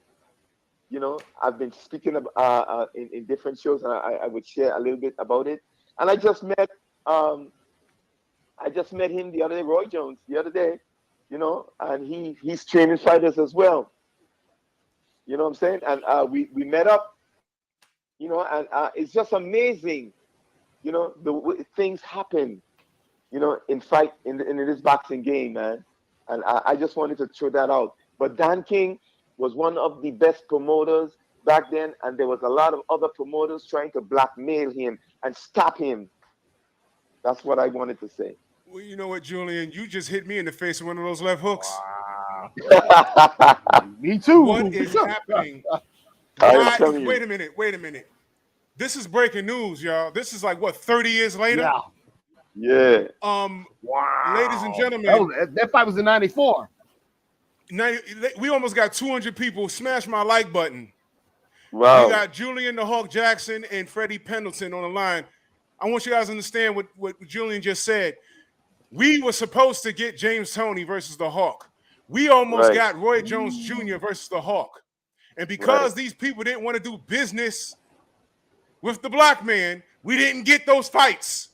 Right. Y'all see this? Are you kidding me? I love boxing, but I hate boxing. So basically, then it was NBP. Now it's NBF, huh? Oh, Now, can you imagine what Jack Johnson went through? can we imagine? We know. Wow. We know, yeah. We Wow. know. Listen, Julian, right now, because this is leading up to what's going on today. You got kids, and you training young people now. That's right. This is going to lead into what I'm going to ask you. What do you think about the business today? Well, the business today is a lot better because a lot of the athletes are taking things into their hands. A lot of the trainers managing, and they're keeping the big names out, to a degree. They stay with them for a little while, and then they find their footing. Just like I think Mayweather was one of the first to really implement, fighters taking a hold of their own career and trying to do something that I think changed the face of boxing. In that area, as far as the business part of boxing is concerned, because there's been a lot of crooks. And man, look, I remember in Ohio, Ohio, I was with Tim Witherspoon. Wow. And I know many of you, I don't know if you remember Tim Witherspoon. Of course, he's been on the Tim show. was the heavyweight. You mean he's world champion? Absolutely. That was my buddy. He always called me Bob Marley. He said, man, Julian, you He's in London now. He's in London. He's in London. He's in London now. Wow, Yeah. man, amazing. And he was one of the first guys that I met in Ohio, first heavyweight known fighters, and we became very good friends. And he shared some things with me, man. Wow, and opened my eyes, to boxing and the things that actually goes on, among the promoters. You know what I'm saying? And it gives me a better understanding, and talking to my coaches, and I realized that there's some big mistakes that was made when I started boxing, and not having an attorney, not having people to stand with me when I went to sign the contracts. And I'll just be real with you guys, man. I'm just being real. And I believe there are young fighters coming up today, okay, that really realize that we as older boxers, were taken advantage of. And I think we have opened their eyes and allowed them to, in a sense, take control, of their money, take control of their, careers. I agree. To be a part of that. I'm glad that I see somebody like, take for instance, Davis now. Yeah, Tank Davis just moved on. Frank Davis now is just deciding that, he's going to do things different, and he's going to take a hold of his own career. Devin Haney and all these young fighters are starting to open their eyes. Yeah, and realize that they're going to lose a lot of money because these Yeah. guys out here, these promoters nowadays, and I'm you know, telling I thought that Floyd was actually going to look out for his fighters, like, the people, like when he got looked out for. Right. And now you find out he's not doing things that way. So Right. And when you look at it, you really don't need a promoter. All you need is a good matchmaker. A good matchmaker, a trainer, a manager, and believe me, you can make it to the top. And these are things that I believe because of the boxing and that part of boxing that was really didn't smell too good. There's a part of boxing that doesn't smell too good, man. Well, yeah, it still stinks. what you said about matchmaking is 100%. What you said about matchmaking is 100% because you take a guy like Canelo Alvarez. Right. Right now we're dealing with a and situation. a great example as well. Yeah, he as good as he was, he understood marketing, promotion, and he understood matchmaking. He's in a situation They now. taught him. Right. He's in a situation right now where he had $100 million in two directions. One direction would have gave him fights that if he won would have put him over the edge, and if he won those fights, he'd been an instant classic in the Hall of Fame. Then he took another direction where he made the same money, but it was a lesser competition. One path was Errol Spence, Jamal Charlo, and David Benavidez for 100 million. Benavidez, Right. Right. The other path was Dimitri Bivol, Triple G a third time, a fight that he said he didn't want to take anymore, and then a fight of his choice. And he outthought himself because last night he lost. He got beat like a drum. Right. You understand? Right. So matchmaking, maybe, and I know he picked it, but he didn't have somebody, a critical eye, and that critical eye was supposed to be the Reynosos. They were supposed to step in and say, you know what, you're going up to this higher weight, but this guy right here is going to give you a problem. So somebody from Team Reynoso didn't scout Bivol correctly. And I'm going to tell you something else. I picked Bivol to lose that fight, not because I thought less of him, but because I don't trust the sport of boxing. It has zero integrity. He thought he was going to take it. Yep. Understand. Zero integrity. That's why he was such a huge underdog. So he outthought himself right now. Matchmaking, Top Rank, they have a no black fighter rule. Right. And they admitted to it. Come on now, that's the truth. Yep. They admitted to it. I have Cameron Duncan on audio when he said it.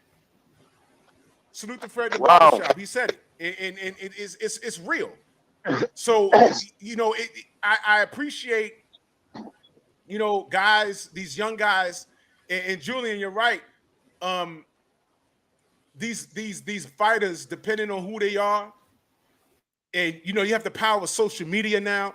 You don't need a manager. That's you don't need a manager probably, but you don't need a promoter. Which and it showed because, for example, Bob Arum notoriously does not know how to promote black fighters. He has no marketing for that. Nah, he knows how to promote them. He just don't want to promote. Right, and to add to that, like he threw Bud Crawford under the bus. That's right. For the amount of money I lost on Bud Crawford, I could have bought a house in Beverly Hills. And I was like, that is so messed up, dude. You're the promoter, dude. You're supposed to promote. He's paying you for a service.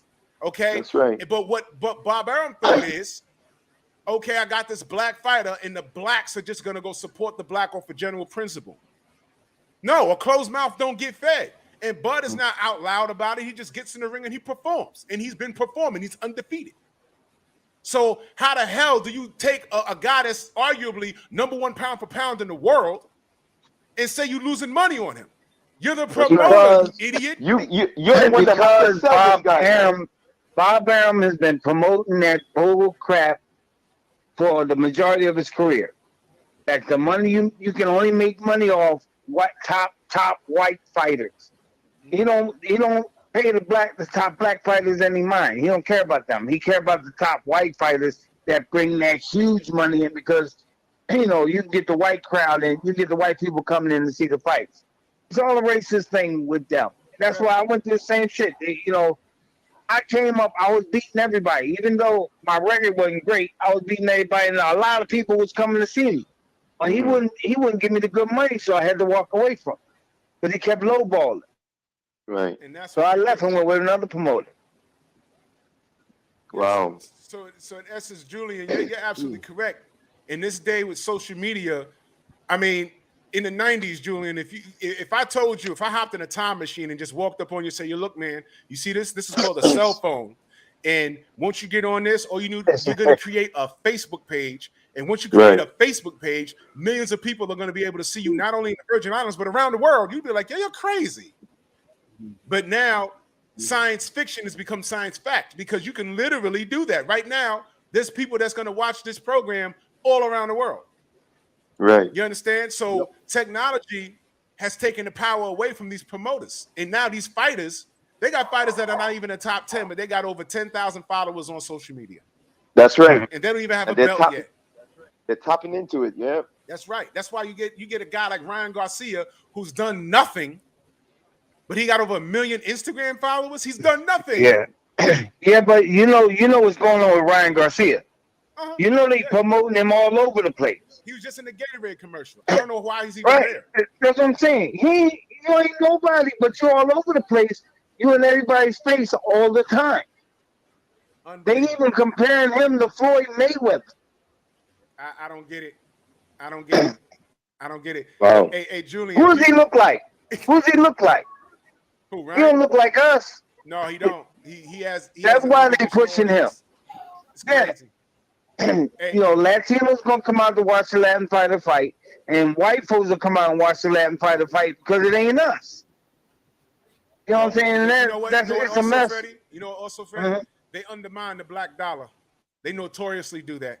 They act like we They don't come out and they've support been our doing people. that for years.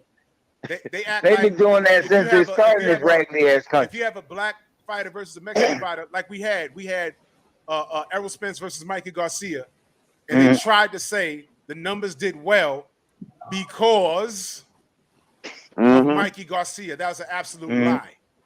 Yeah, they Okay. know that. I think Bob Arum just said something about Shakur Stevenson just a couple of days ago. He said the numbers did well versus Oscar Valpez, but he's not sure if he can market Shakur. He said something to that effect, and I'm like, yo, here we go with him undermining our buying Mhm. power. Listen, man, black Exactly. people are the number one consumers in this world. We buy everything and we don't own shit. Mhm.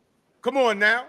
And here he is with a lawsuit with Bud Crawford when he's saying, yo, I'm suing you because you thumped my career due to racism. And you in here, in the heat of that, you're talking about that you don't know if you can market Shakur. You don't know if those numbers are real, whether it was him or the Mexican audience. Man, get out of here. Wow. This is ridiculous. Mhm. So this is what we're up against. This is the type of stuff that we're up against. And on the sidebar, Julian, everyone in the chat is still bugging out off if they say Roy Jones ducked you. And we almost had you versus James Toney. That is breaking news, brother. Yeah, man. Mhm. Believe me, it's amazing. There are things that I've been through in boxing that a lot of the world doesn't know. You know what I'm saying? I stood before the commission, the boxing commission in Las Vegas because I had a torn retina, Mhm. and Oh, you went through that one too. yeah, man, and there was a possibility they would have stripped me from my title. Mm. You know what I'm saying? And the boxing world doesn't know that. You know what I'm saying? And here it is. I'm facing this board, and uh, I remember well Don King, and there was a lot of ifs and buts and a lot of different things going on. But you know what? I truly believe that by God's grace and God's mercy, uh, my operation, the doctor who did my operation, okay, along with many other doctors that I did not have any kind of conversation with, but apparently the commission had to uh, contact those people that did the operation. But let me tell you something. They convinced the commission that my eye was 100% and I could box still. If they did not do that, I would have been stripped of the WBC. I think of either the WBC or the junior middleweight WBA championship. And you know what? I thank God every day that no matter what, the people of Las Vegas, okay, stood behind of me and decided that, hey, that I would be able to box. And that's why in certain countries I could not fight. When I fought in Spain, I fought Howard Graham. The fight was supposed to be in the UK, but the UK said that they are not going to sanction a fight with a boxer with a torn with a retina problem because I had a retina problem. They decided that they are not going to sanction the fight. So Don King had to find somewhere to put the fight, and it was in Spain, Maribel, Spain. Mm. And we had the fight there, and I knocked out Howard Graham in the third round. Um, to keep to keep my belt. And I tell you what, um, up to today, I can still see perfect out of my eye. You know, I had no problem after that operation. I know that I think it's Spence that had a torn retina. Yes. Yes. Right. And according to whatever, you know, you put in you can put a bubble or you could put a knot. I think it is, and mine one was a knot, but the bubble, I didn't want to take chance with the bubble. I would have rather take the knot, and the knot have last, and my eyes are still, you know, strong. I can still see. I don't need glasses like that. You know what I'm saying? The glare used to mess with me, but it don't mess with me anymore. Excellent. Man, that's excellent. Yeah. Real quick, Eric Novella in that super chat, he said the Hulk versus Michael Nunn. I would have loved it. Was there any discussions about it versus Michael Nunn? Oh yeah, man! I went to I think Michael Nunn lived in California somewhere. Yeah. Yeah, he did. And there was a fight in his backyard. And I went up in the ring and I challenged Michael Nunn. But I think he was also with Don King. I think there was a time he was also with Don King. But the fight never came to fruition. It never happened. Damn. I wanted to fight Michael Nunn.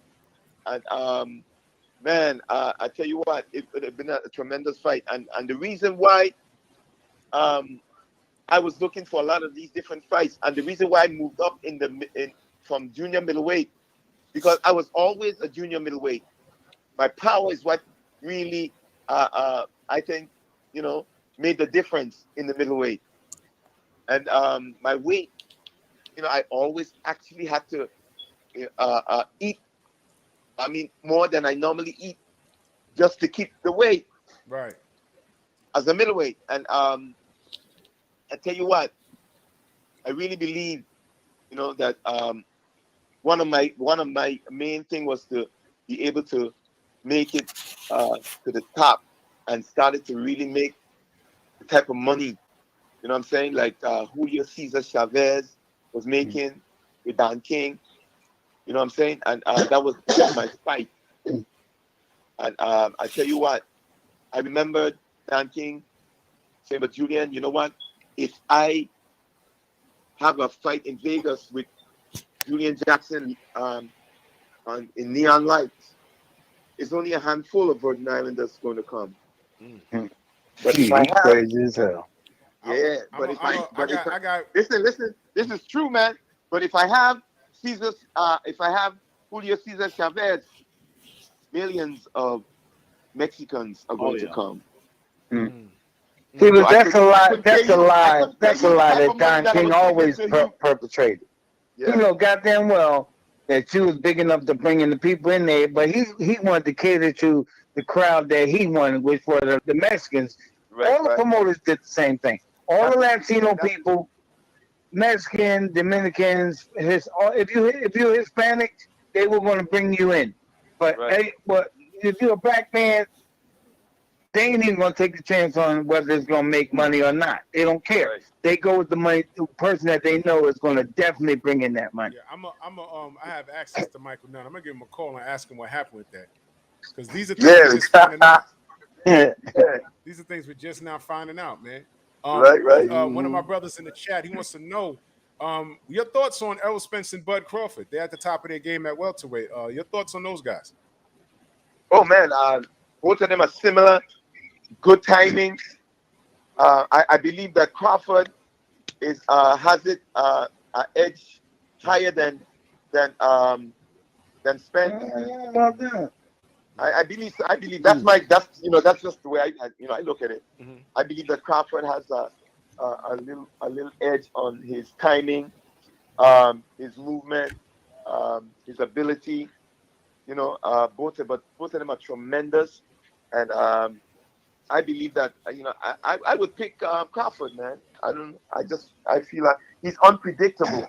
He's an unpredictable. Yeah, player. That's the one thing he is. He's unpredictable, but he's not a big enough puncher. I think that's going to be dominated. Going to dominate that fight. You know Right, what I'm saying? And for them, somebody had the nerve to say that if he would have fought me in my day, he would have beat me. I said, Crawford ain't even got half the guts that I have. He ain't got half the skills I have. I would Come on. smoke Crawford now. I'm an old fucking man. So Freddie versus I'm the like, world.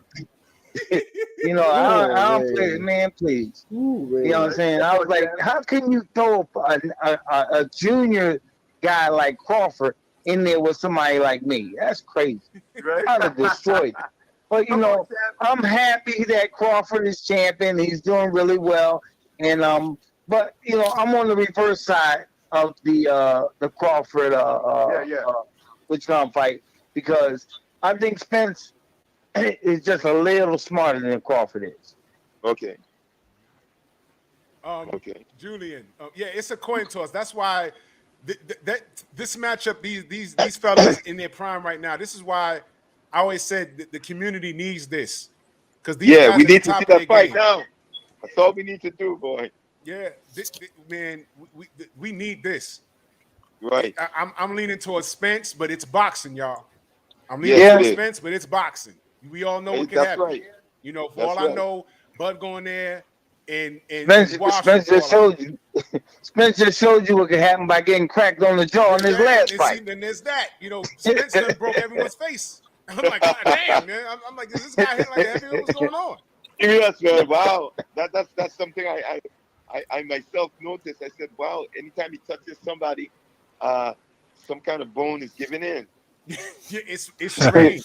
Now, Bud might have the remedy for that. But this is why we have to see it, and I'm excited about it. Mm-hmm. This is why we have that's to see what I'm saying. You know, that boy put Spence on Queer Street for real. Story. You know, I'm like, damn. I know that. Let's talk to the sensei since The we're on the Stormy topic. face. Your thoughts, No, I was just gonna say, you know, it's great meeting the Hulk tonight, and you know, I always knew he was a knockout in the ring, man. But he appears to be a very sharp man as well, you know. And I'm saying that because he's coaching fighters now. Right. So when he says certain things, and I'm not necessarily talking about the Bud and Spence thing here, it's like he's now Hawkeye looking at things with a different point of view, having had life experience in the ring and also now mentoring younger people up and coming and participating. So that should not go, you know, unabated. It's like this man, he was a gem to us when he was competing, but now he's a gem to us as he's training and preparing a new generation. And I just want to say, with all due respect, I'm acknowledging that and noticing that through your conversation. Thank you, brother. God bless you, man. God bless you as well. Through your revelations, through your honesty and your sincerity. Because see, that's something that when you're mentoring someone, if they can't take anything, they can take the very foundations of those qualities, because that's something very solid to build upon. It's nothing superficial. It's nothing that you're just, you know, doing lip service. You're providing something. And that's how I've worked corners here. You know, I'm Hawk, I'm out of Chicago here and working with people from here. You know, I've been a coach in the gym, working with some amateurs. I've done some small work with some pro guys whose names you know. But the one thing that I will always say is when you have someone that's mentoring, because that's what coaching and trainers are, when you have someone that's doing it and they're doing it from that solid standpoint there, where you can take certain aspects of something and share it with people, so you pass it on something of solid foundation, that goes a long way. It goes a long way. Definitely. You know, I had the opportunity, I just had the opportunity to train Gerald McClendon Jr. Oh, really? Gerald McClendon Jr. The guy that knocked me out, the guy that beat me, man. You training his son? I'm training his son. Good, yeah. And we just came back from Las Vegas, man. His second fight. This was his second fight. and he did very well, man. He unanimous decision, man, and but he has some heavy hands too, man. He fought a tough kid.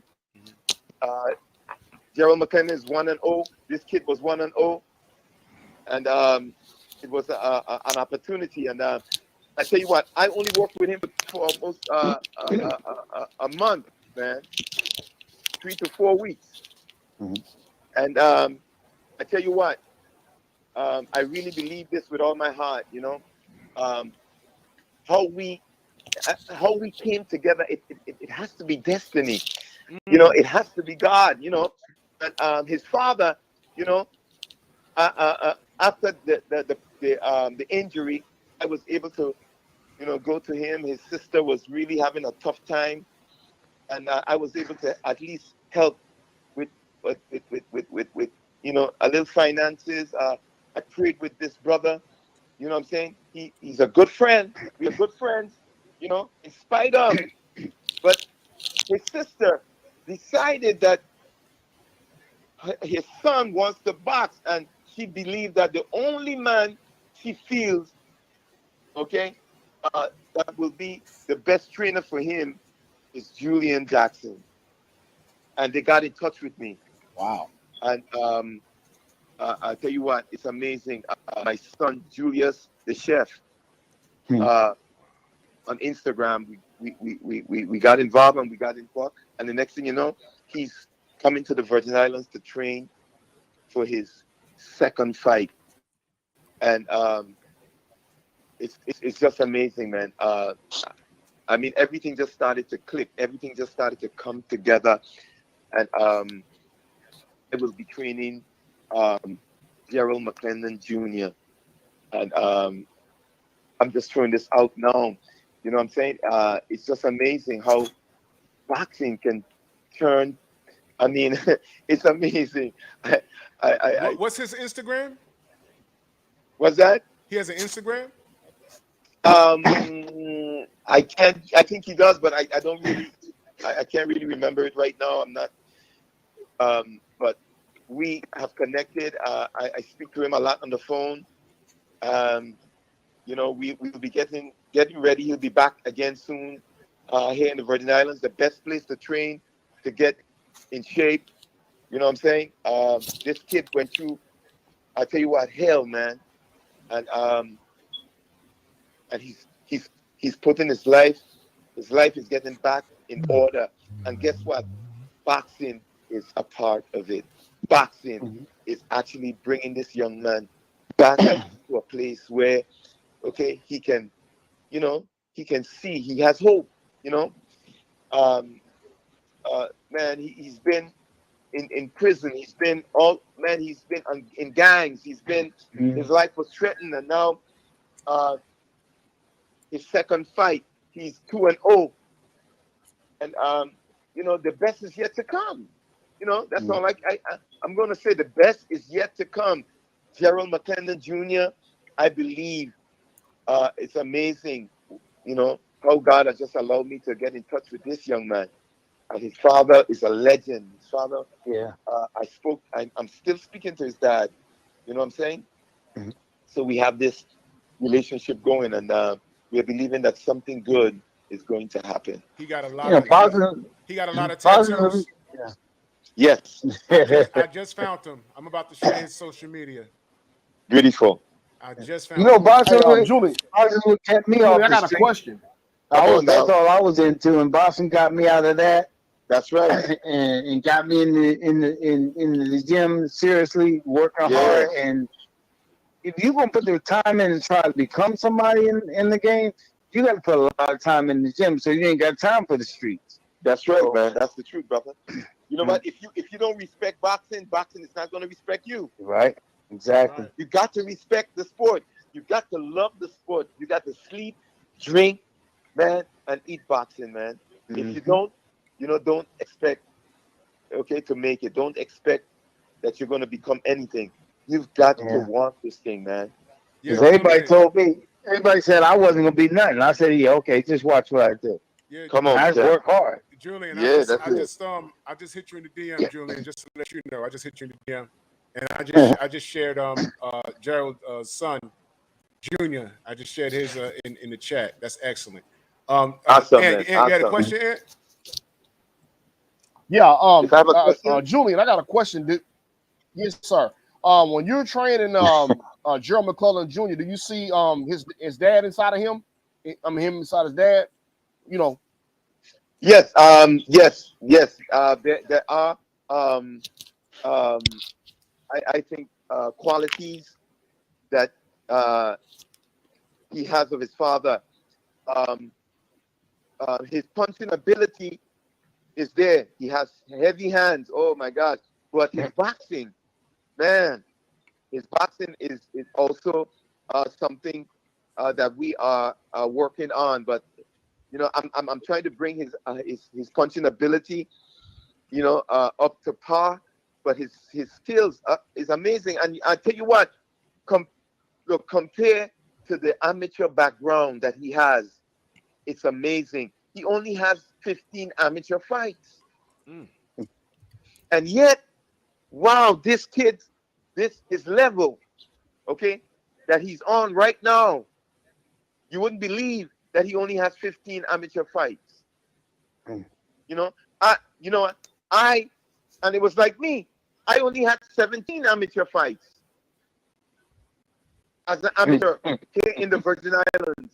And I was able to fight guys in my early states from especially Puerto Rico. You know, Puerto Rico got those mean Puerto Ricans over there. But let me tell you something, man.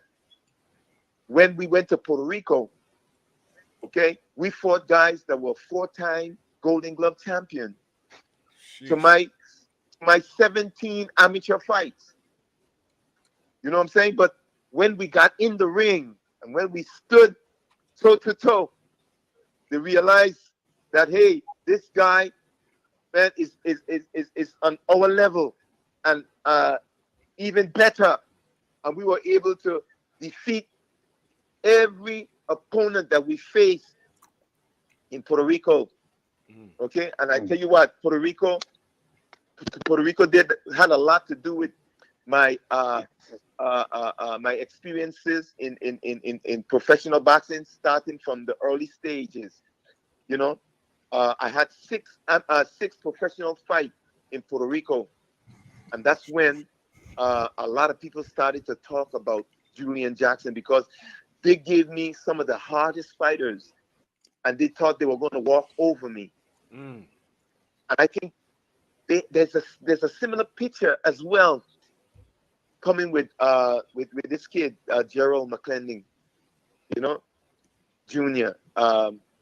He does not seem, when you listen to his record on paper, but when you see him in action, it's a whole different story. Wow. It's a whole different story. So this is what we call, he's a natural.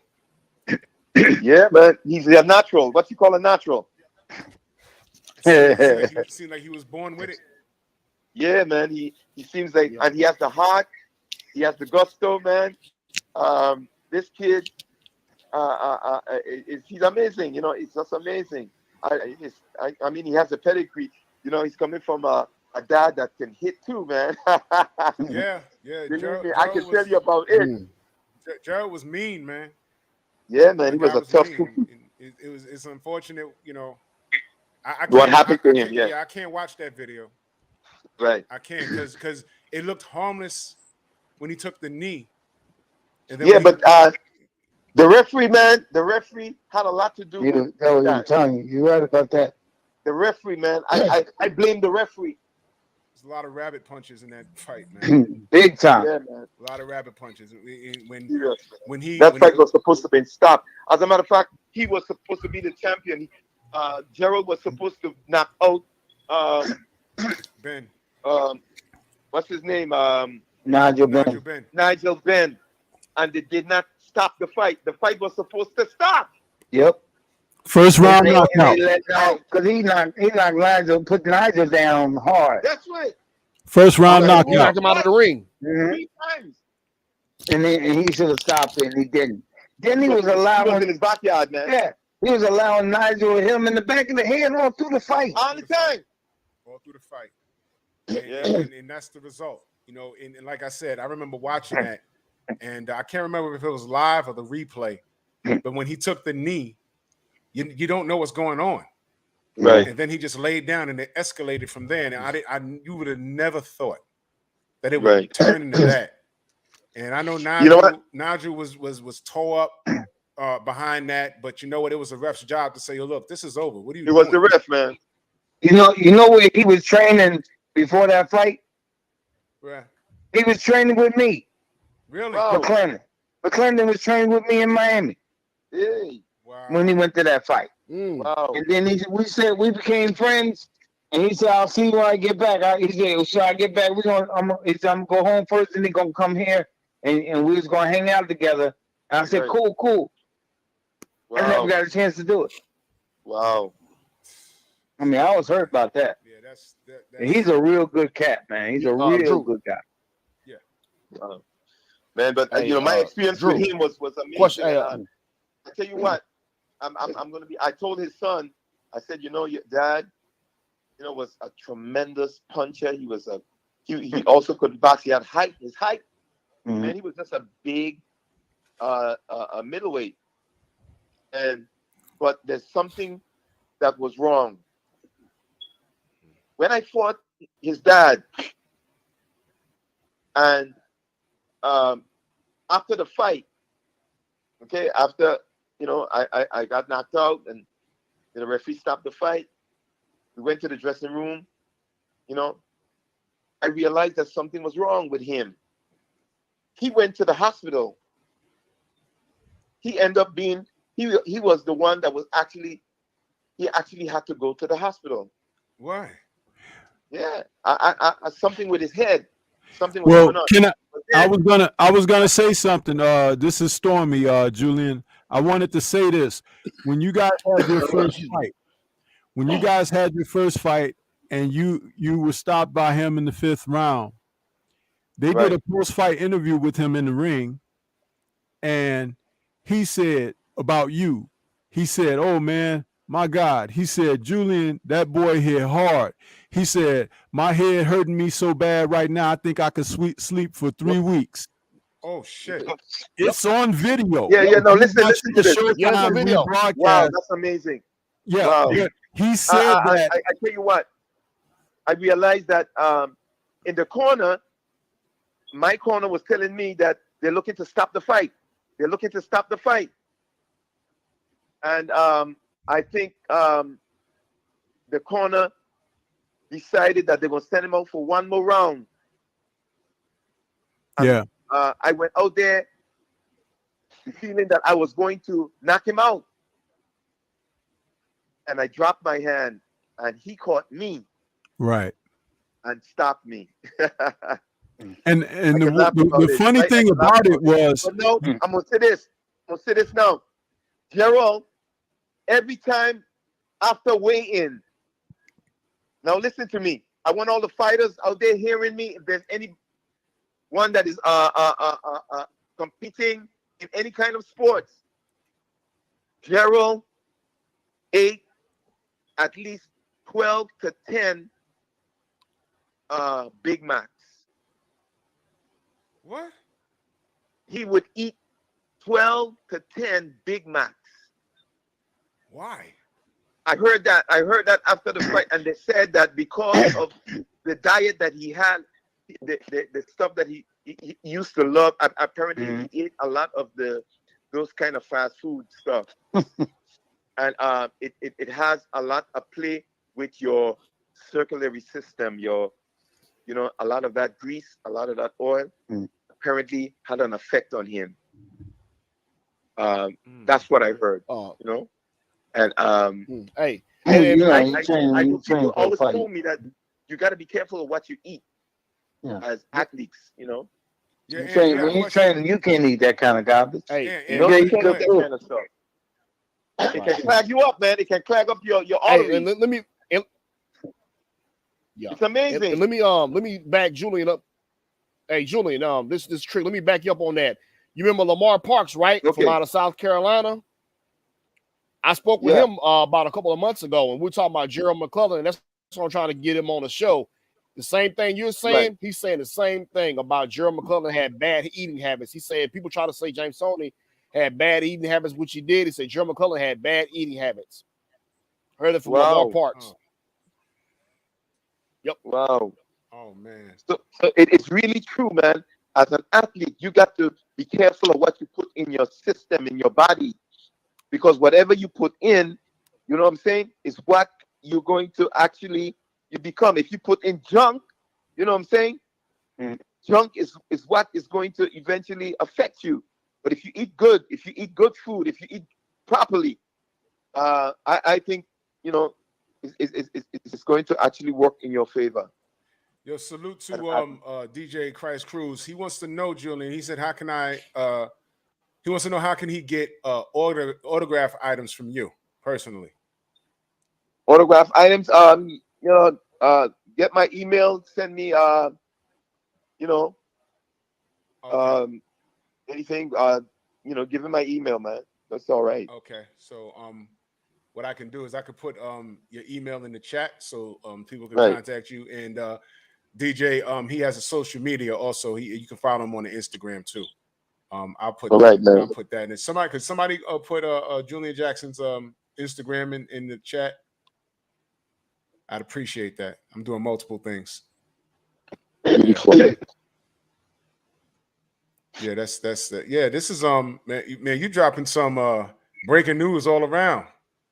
Wow, you're dropping breaking news all around. The Roy Jones and James Toney fight. Man, you didn't disappoint. I mean, the Roy Jones situation. Man, I tell you what, though. I tell you what, man.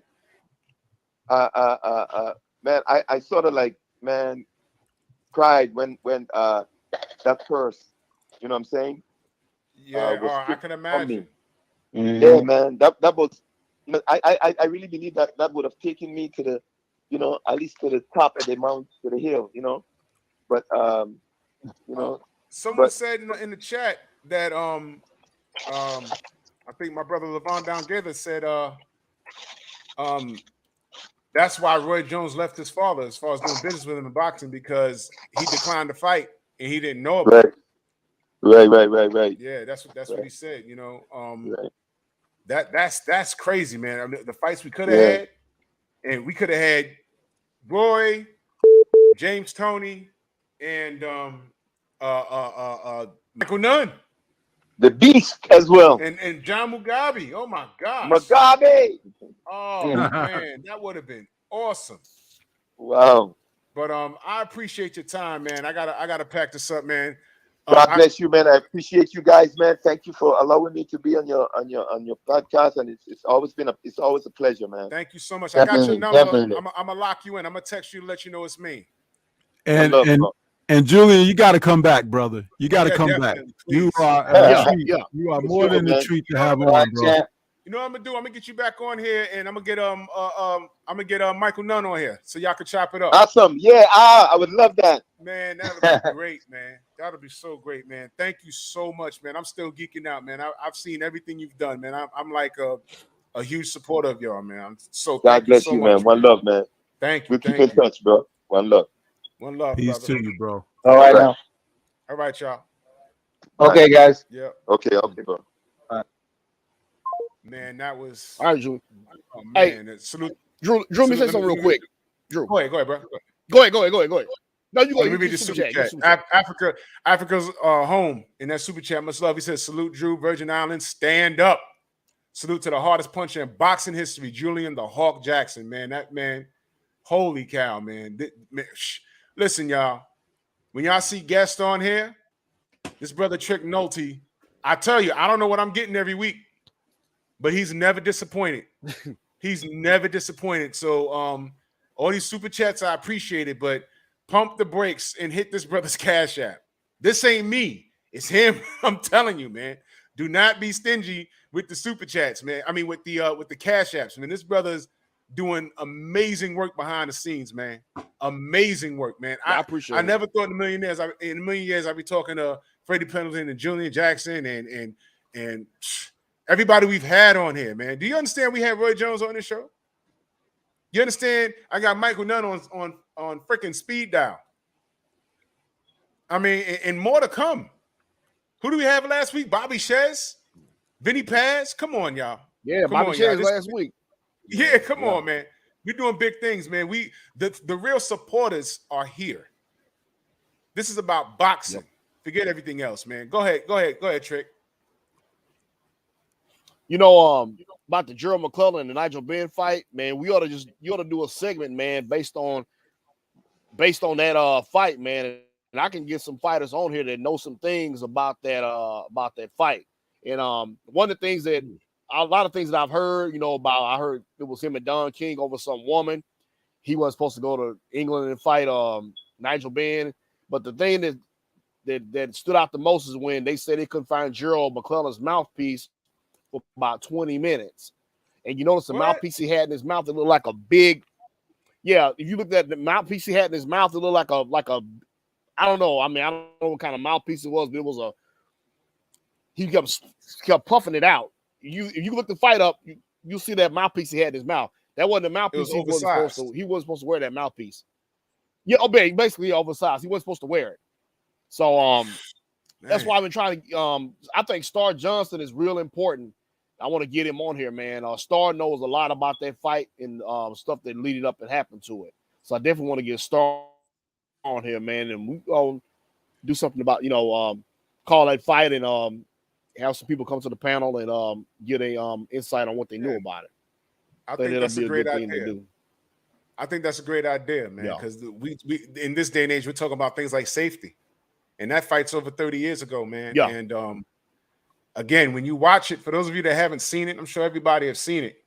But Judah Ben said Bernie the Box is live. Good for him, bro. Good luck to him. But I remember watching it and it looked harmless. I'm like, what's wrong with him? And then he just laid down and it was over. And I'm like, what the fuck's going on? So this is some real stuff. And I think a revisit of that as a reminder of how this is the hurt business and it's safety first. I mean, we're already in there. These guys are already in there that could potentially kill each other. And we don't need cheaters in the sport. And y'all already know where I'm going with that.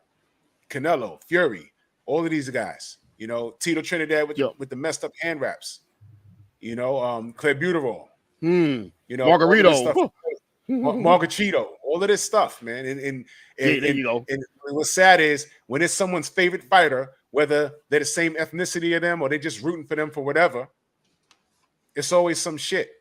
But this is why I'm hard on these people that like to cheat. I can't stand it. It's disgusting. So that's all I got, man. Your aunt, let everyone know how they can find you, brother. You can find me on Facebook, Anthony Carter. That's my government name. Trick Noty on Instagram and on Sundays. Some Sundays I'm on here with Drew and the Sensei, chopping it up with the old school legends, man. I appreciate y'all having me on. Everybody in the chat, man. This is a great show today, man. And it was just great to have him on. Man, that was beautiful. Man. Thank you, Drew. Appreciate having me on. Salute to you. Yo, thank you, brother. Thank you. You on top of your game. Stormy, the Sensei. Let them know how they can find you, although they should already know. Yeah, everybody can find me right here on YouTube, man. Stormy B-Man is the channel. I just put the link in the chat there for anybody that, is remedial inclined and don't know their way. So you can click that little link right there. It'll help you out a lot. You know what I'm saying? So you just point and click. That's it. But yeah, man, great show, man. This was awesome. I got to chop it up with the Hawk tonight, man. And I am pleased. I'll go to sleep easy tonight, man, because I'll tell you something. He's one of the fighters from that era that I really admired and observed. I tuned in to him because he just was an exciting fighter. He was everything that you pay a ticket to watch boxing for. That's right. And he had a wonderful personality. That's why when the first thing I said to him was what he used to say in the ring all the time after a victory. Glory! That brother was always so exciting. Yeah. Yeah. And he was excitable when he would win his fights, smiling and everything. I mean, seriously, he didn't talk bad, didn't talk junk. He just say, I'm gonna knock him out, you know. And the thing is, more than likely, that's what he was gonna do. And they're begging for that today. You see how things work? They beg for that today of fighters. And here you had a guy that was right there, and a lot of people don't know about him. They see those knockout reels because they're everywhere. But man, go back and watch the fights and see what he used to do. Yeah, watch fights. Never came into a fight out of shape. Right. Never, and I always said this. In some of it, I got some content out there where I've talked about him. I've always said this about Julian Jackson. He was never a full middleweight. I always knew he was junior middleweight because he couldn't keep the weight on, but he hit so doggone hard. He could go up to middleweight with no problem and take on anybody there. It's just that when he was fighting Gerald McClellan was almost like a super middleweight, if not light heavyweight, fighting him, who was barely making middleweight. See? So it's like he was fighting a bigger man. Yeah, Gerald was really big, and he was really freaking good, man. It's just unfortunate. But now listening to Julian, it sounds like he had some issues that might have been before he flew out to London and had that done. Oh, quite definitely, because, you know, the more you look at, and Trick knows this because I've talked to him behind the scenes about people he knows and stuff that Emmanuel Stewart was remiss to reveal, that Gerald was not a nice man at all as a person, as an individual. And he did a lot of things that would alienate people from him. People didn't want to work with him. People didn't want to be bothered with him. He was not a nice guy. That guy that went over there and worked his corner, I can't never remember his name, but he wears the captain's hat. I know you're talking about. Yeah, worked with him as a trainer. Stan Johnson. Yeah, worked with him as a trainer in the gym. And one time when they were doing pad work, Gerald hit him in his mouth and knocked his teeth out of his mouth. Shit. And laughed about it because he did it on purpose. That's the kind of person Gerald McClellan was. You talk about Michael Vick getting arrested and going to prison for dog fighting. Gerald McClellan bound a dog up and put his vicious dogs on him. I don't know if they were rots or pits or whatever, but he bound a dog, hog-tied him, and sicked his dogs on that dog. He was a horrible person as a man. So it's like a lot of people don't know these things, but you have to, if you're going to tell a story, you tell it with both sides of things so people could know. You know what I mean?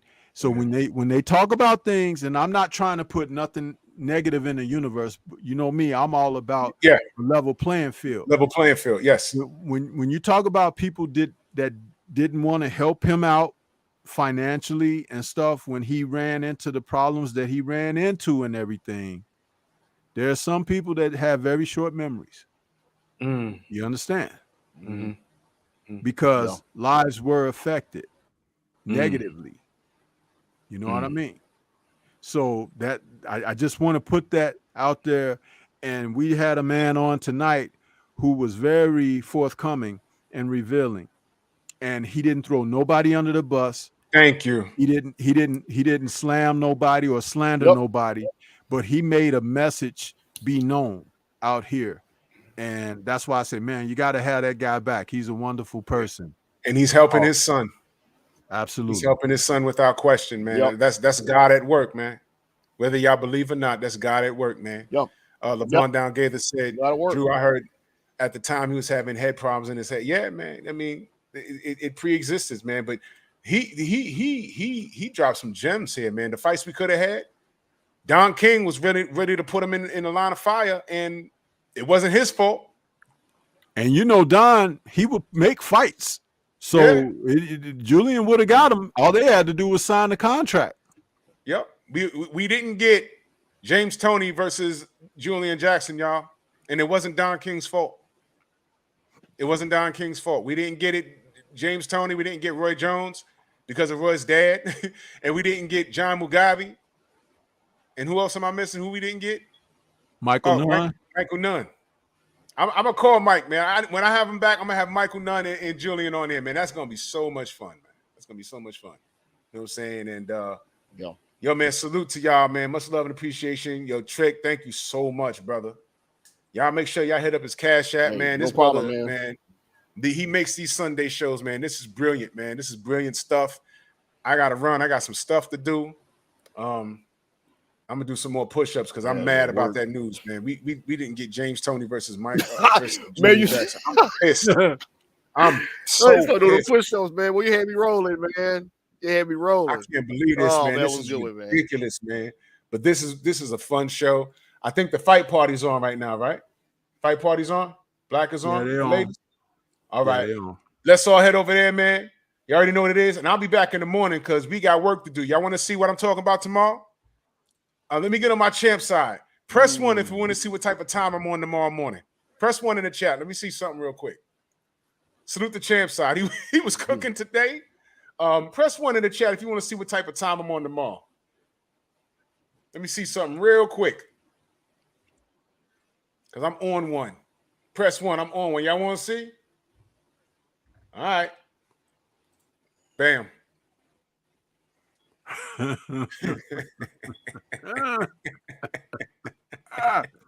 That picture, though.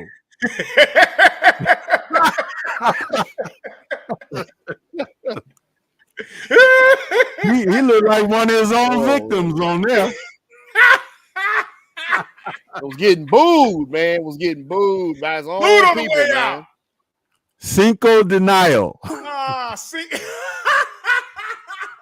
de Mayo. Wow. I love it. I'm on that bumper because they asked for it. Hell yeah.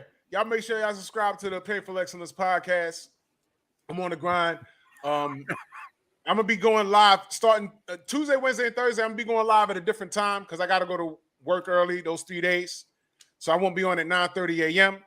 But I'll be on live sometime in the afternoon, only for about an hour because I don't want to I don't want to step on anybody. But yeah, man. Salute to everybody. Salute to the Wrench Gang. Come on!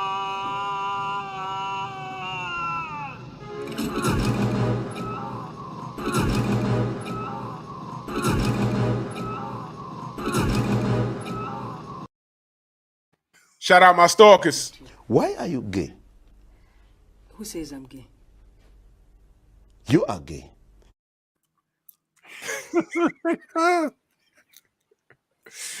Oh man.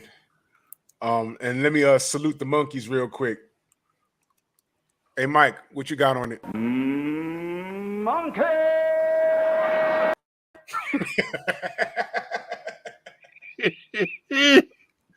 I got a bunch of them. Stop playing with me. Drew Titan Bronx on deck. Shout out to the mighty LDBC. I'll see y'all in the morning. We gone. Move! Not today.